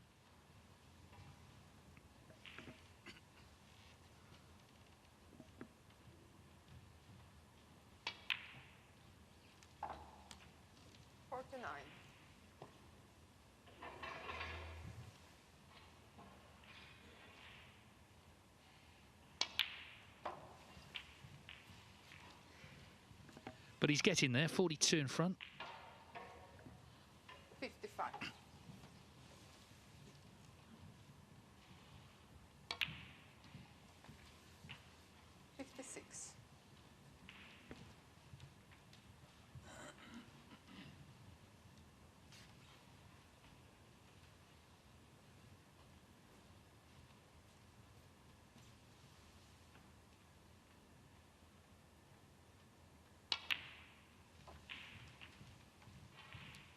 So red and a colour. This has been a good effort, actually, because he's up against it. I don't think he's feeling that well. He hasn't played that well. So this is where you just got to try and find some competitive steel. 63. And in the end, he's made what appears to be a frame-winning break. He just needs this, just checking the scores, just needs this next colour in. Pink or black will do. And it should be 4-2.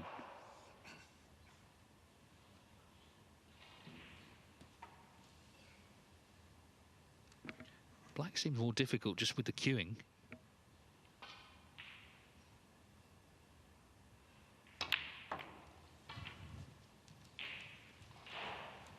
Yeah, I mean, he wants another red, but it's 2 snookers needed, so he's in a strong position. 70. Keeps staring at that scoreboard, but the fact is he's 57 in front with 51 on. Just wanted to absolutely put the frame away, I guess.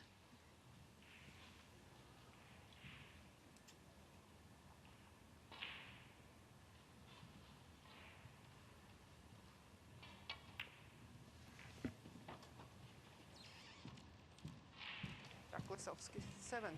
But that's 70, Jack Lisowski's highest break of the match. And it looks like it's kept him in the match.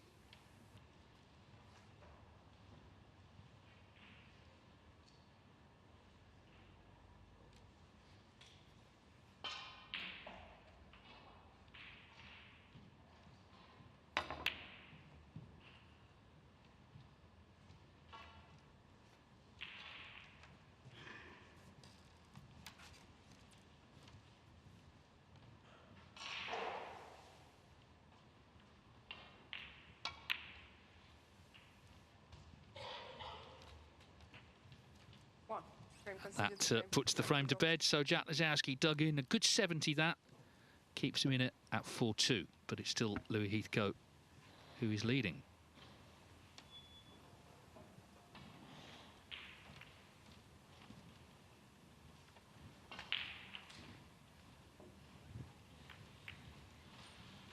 Yeah, there's still time. We've seen plenty already in this qualifying event, but there's still time for more drama in this match. Don't be surprised if it gets very close. They're still in frame 3 on table 4. It's 2-0 to Liam Highfield over Pang Jung-Zhu. Pang's 28 in front, 2 reds on, but a lot of safety clearly being played there. So, you know, already they're in danger if it's close of being kind of dragged off and brought back on later on. Now, I mentioned Michal Šubacek has made his first century as a professional. Big moment for him, 106. He's on for another one. He's on 79 in the next. Unfortunately, that's not on a stream table, so we can't actually show you any of that. But fine performance from the young man. He's already beaten Jimmy White and Jordan Brown. Long Zhihang still 4-0 up on Aaron Hill. Ryan Day 5-1 now over Liam Graham. 2-2 still Ali Carter and Artem Zhuzhin. 2-2 Ricky Walden and David Lilly. So much of interest. So many players, of course, playing for different things outside of the UK qualifying, ranking positions and end of season and all that stuff. But the main thing is to try and get to York to be part of the great show, which of course starts on Saturday. Now the draw is going to be made at 3 o'clock on Thursday, so put that in your diaries. 3 o'clock Thursday. We'll have it live for you on the Judgment Day coverage, and we'll see who the top 16 are going to play at the Barbican. There'll be a few either-ors at that point, of course, but we'll know some of the qualifiers by then. We have 4 sessions of Judgment Day, so tomorrow we have 4 matches in the afternoon from 1 o'clock local time, 4 at 7, do it all again Thursday, 1 and 7 again, and then we will have the 32 players for the final stages of this UK Championship.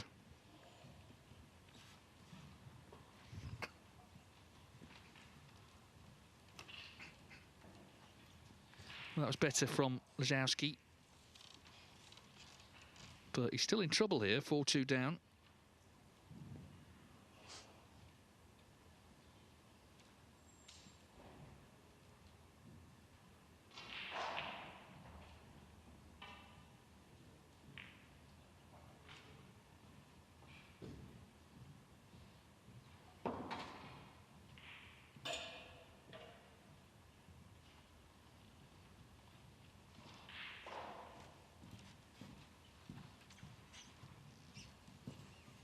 Frame 7. Jack Lisowski to break. So Lisowski got some sort of foothold. He's made a 70 break, but still trailing 4-2 to Louis Heathcote.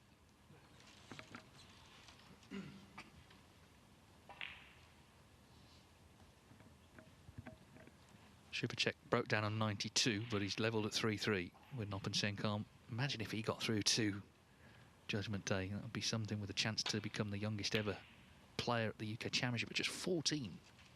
So many people in Poland and beyond really following that story.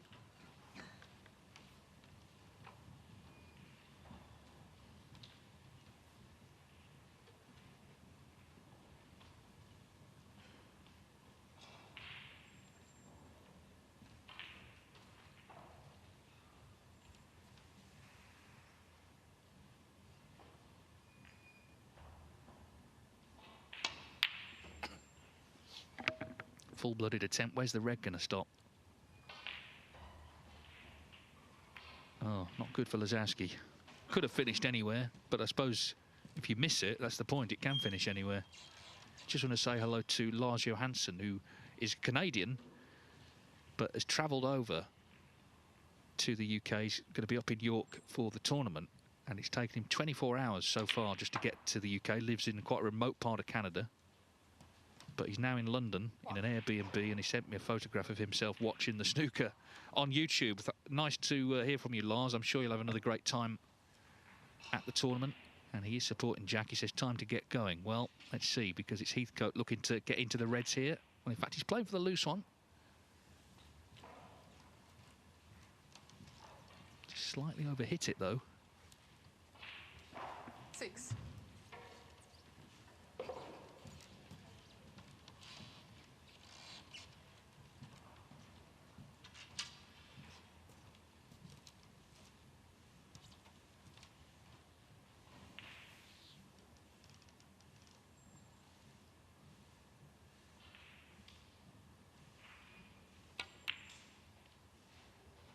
And has missed the red, so that just unravelled Louis Heathcote 6.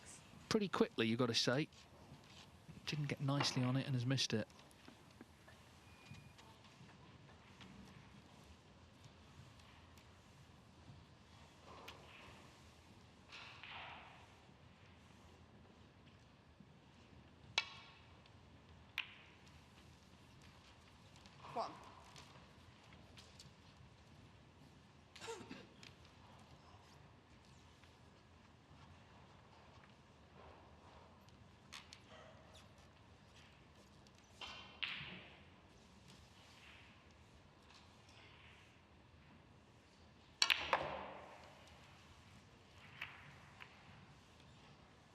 That's such a good effort.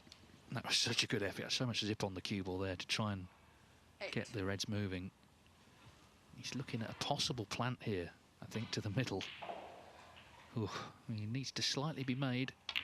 Well, he's played it. Hasn't got it. Wasn't on the black anyway. Thumps the table. Frustration. Don't often see that from Jack Lisowski. Quite a rare show of emotion, that. But just got annoyed there. But as I say, even if he got the plant, he wouldn't have been on the black anyway. 1.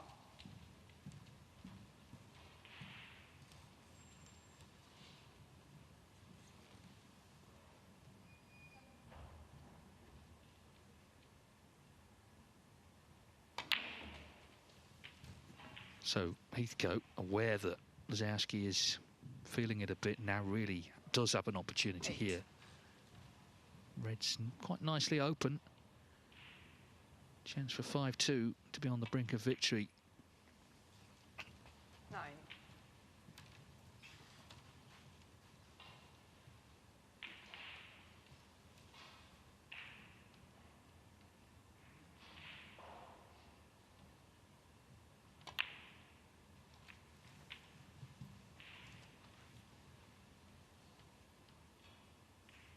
16.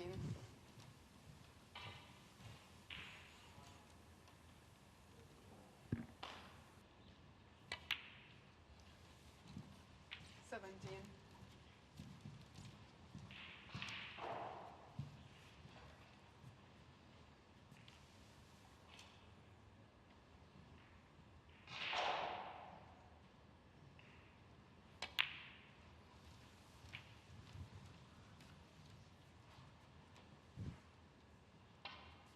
24.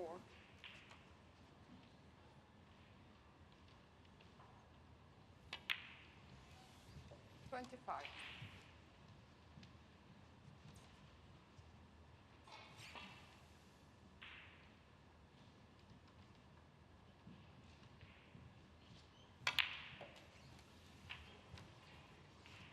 That third frame between Highfield and Pang has now finished. It's been won by Pang 32. Zhengzhou, so 2-1 to Liam Highfield. Now again, he's just slightly overrun here. He feels, I think, he can pop the red, but he's having to get the rest out, so it's a little trickier than it could have been, this.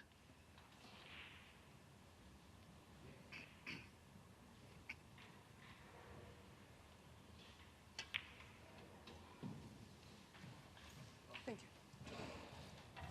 In it goes. Ali Carter's gone 3-2 up against our team Zhejian. Hossein Bafine, Dwayne Jones 2-2 at their interval.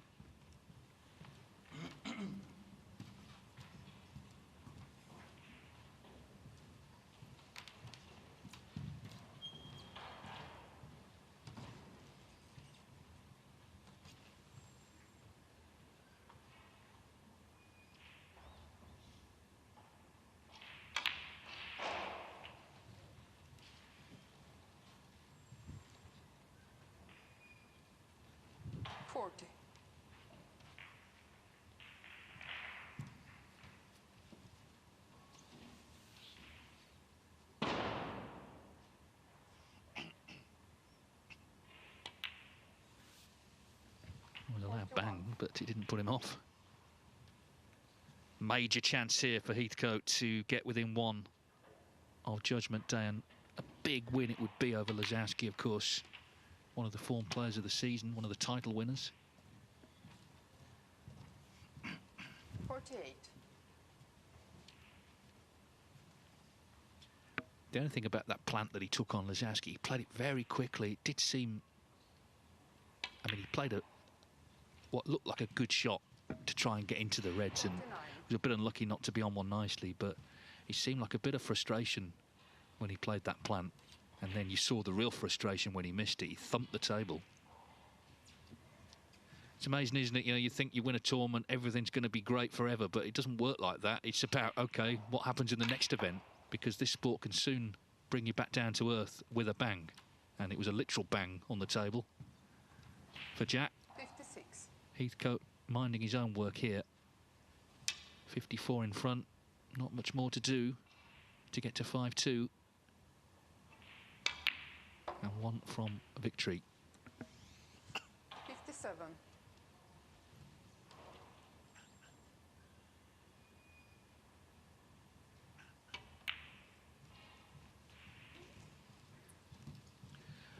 The red is frame ball. 62. Heathcote has played very well today, as evidenced by this break. 63. So Jack Lisowski, the Northern Ireland Open champion this season, a big crowd favourite, faces a real battle to stay in the UK Championship. He's going to have to win the last 4 frames. He's going to have to pick up his game, and he's going to have to keep Louis Heathcote out of the balls here, because he's looking more and more confident as this match continues.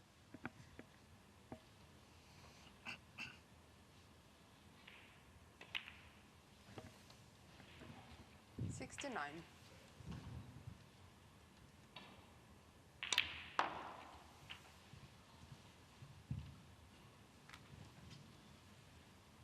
$75.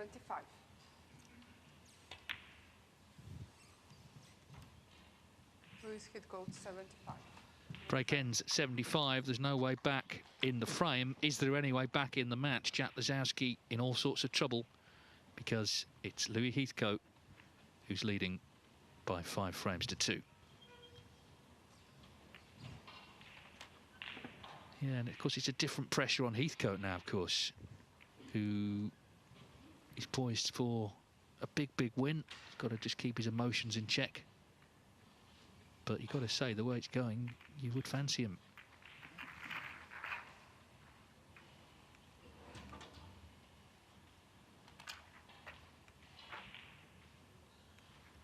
You can see on the right-hand side there, Ali Carter and Artem Zhuzhin. That's 3-2 to Carter.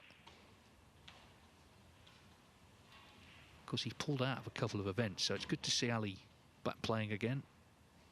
Zhuzhin, yet another, there he is. Zhuzhin, yet another very talented player from Eastern Europe, Latvia in his case. Frame 8. Louis Heathcote to break. So Louis Heathcote, 5-2 up on Jack Lisowski, looking to close out what would be a big win for him and get through to Judgment Day of the UK Snooker Championship.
I'm sure Jack Lisowski's not going to change his approach. He's going to attack.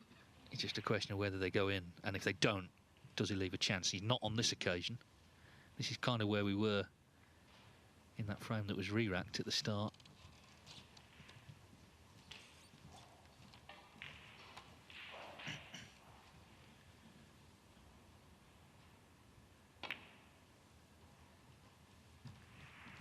Yeah, and now he's pushed that red down the table.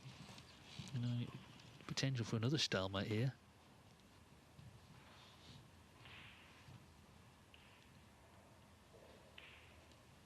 Well, he's not going to roll to the red. He is going to try and play a more effective safety. Just make sure he covers the red in the open play.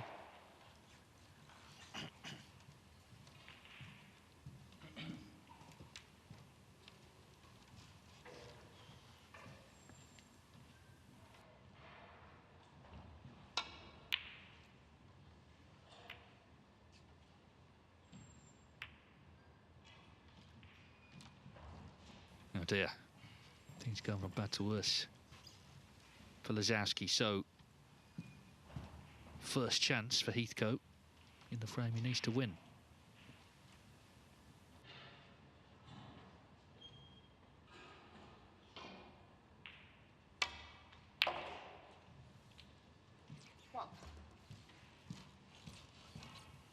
Oh, didn't he play that well? Just to kill the white, stone dead.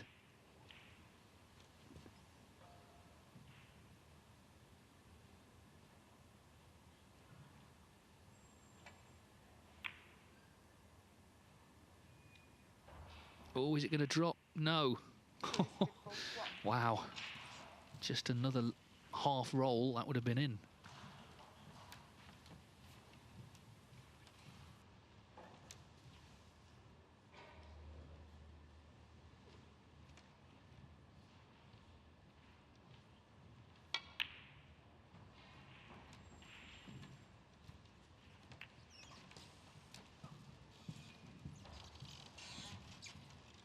Well, this red is clippable to the yellow pocket. It's thin, but the black will always be waiting over the pocket.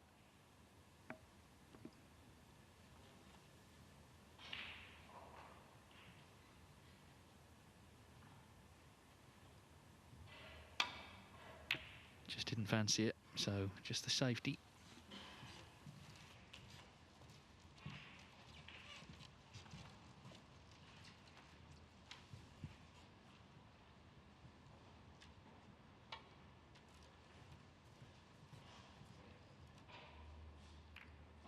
Dear. Well, that is not good because he's left the red to middle. He's not so much hitting the pink, it's leaving the red on. Things are just completely unravelling now for Lisowski.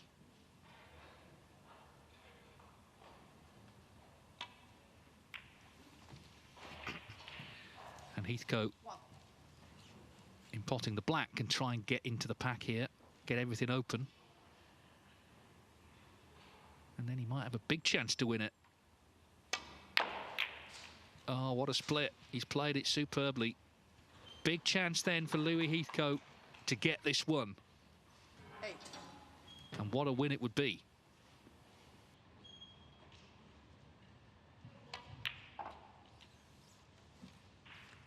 Just to say, Liam Highfield 3-1 up now on Pang Jung-Zhu at their interval, so they have made it to the mid-session. It's taken a while.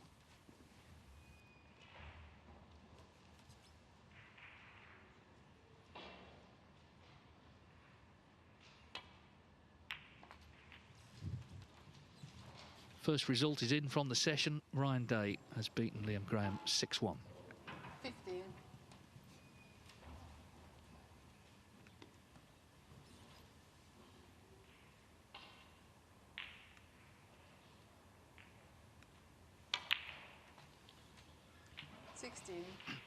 Well, Heathcote has looked confident from frame one of this match. Can he just stay in that positive frame of mind for the next 5-10 minutes? And not think too much about what the win would mean, because it would be a big one for him. 23.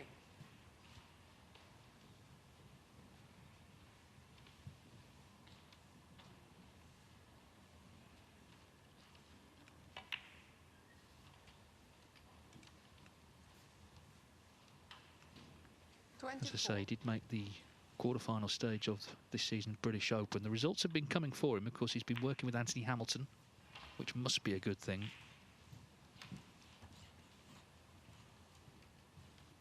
All the knowledge 29. Anthony has.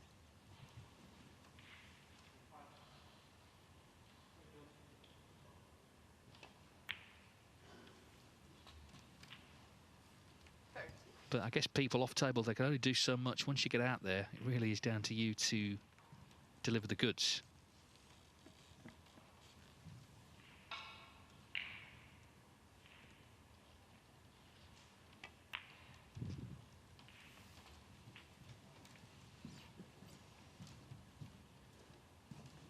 $35.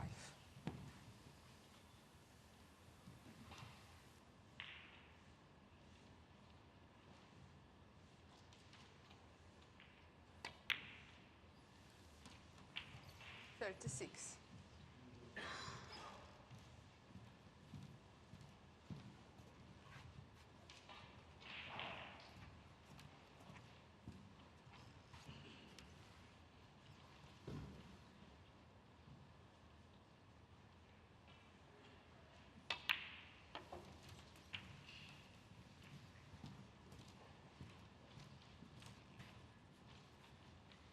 43.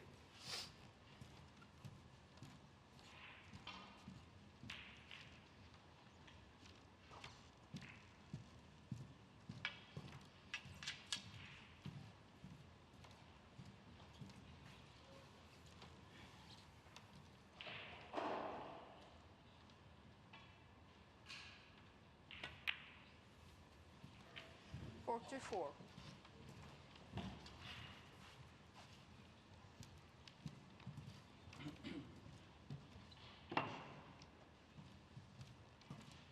I like how he's gone about this break. He's not rushing, but equally he's not overthinking things. He's just playing to his own tempo and just treating it as another frame, even though clearly it's a big one for him. Black will put him 58 in front. Couple more reds and colours needed.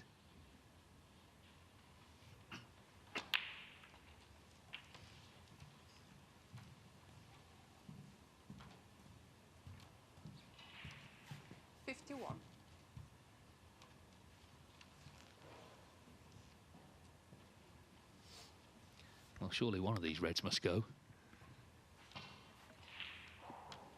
Maybe not. Looks like the bottom one goes. Yeah.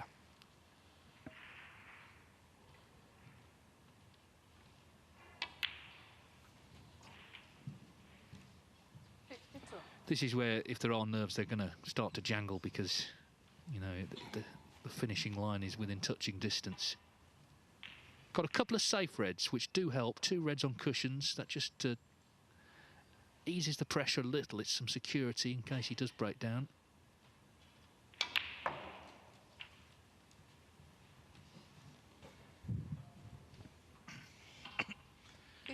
This has been a very assured performance from Louis Heathcote, who now needs 2 more pots to get the job done.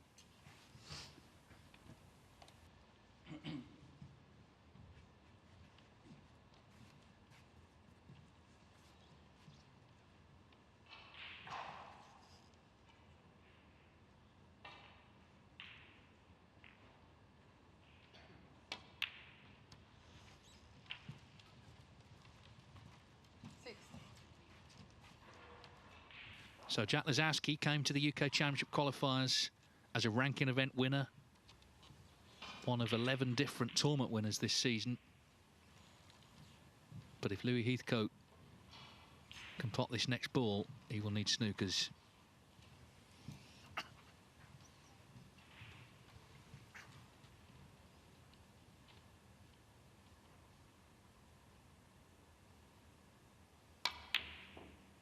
Wow. Can you believe it? Well, he's clinging on. It can only actually tie the frame. 60. It looked over all day long. The break ends at 60. Had nothing to do there other than pot the green. He hasn't, so we've already had one respot, of course, in frame 3 that Lisowski won when Heathcote went in off it. Can it happen? Those safe reds now, of course, are what Heathcote's pinning his hopes on. It was Heathcote, of course, who cleared up for the respot, or forced the respot, I should say, in that 3rd frame. Lisowski's attempted to move 1 red, not quite brought it out far enough.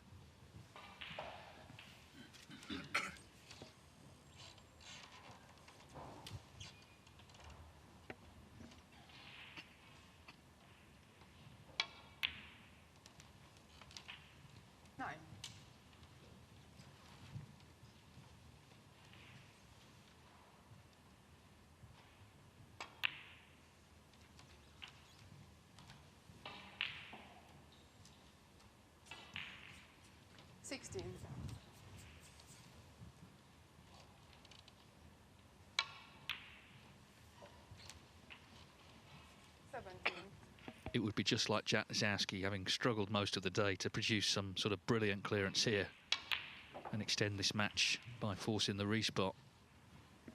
If you're Louis Heathcote, you're getting more concerned every ball that disappears.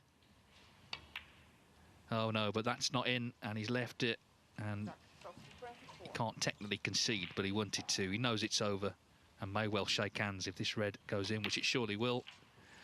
There it is. So, a great win for Louis Heathcote, a very assured performance from the Leicester man today.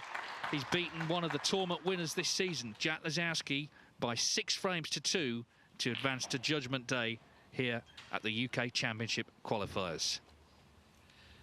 A very dramatic match. He played well. I thought I know he missed that green, but I thought he took his chances well throughout the match, and he is the deserved winner, and he will play most likely Long Jihang on Judgment Day because he's 5-0 up to Aaron Hill. There's plenty of other action going on the other stream tables, but that's it from table 1. We'll be back at 7:30 tonight, local time, about 2.5 hours from now, just under. Our main match will feature the former international champion, Zhang Anda. He's lost his top 16 place, so having to come to the qualifiers up against Alan Taylor. I'll be here with Phil Yates for that at 7:30. But for now, thanks for your company. We'll see you later.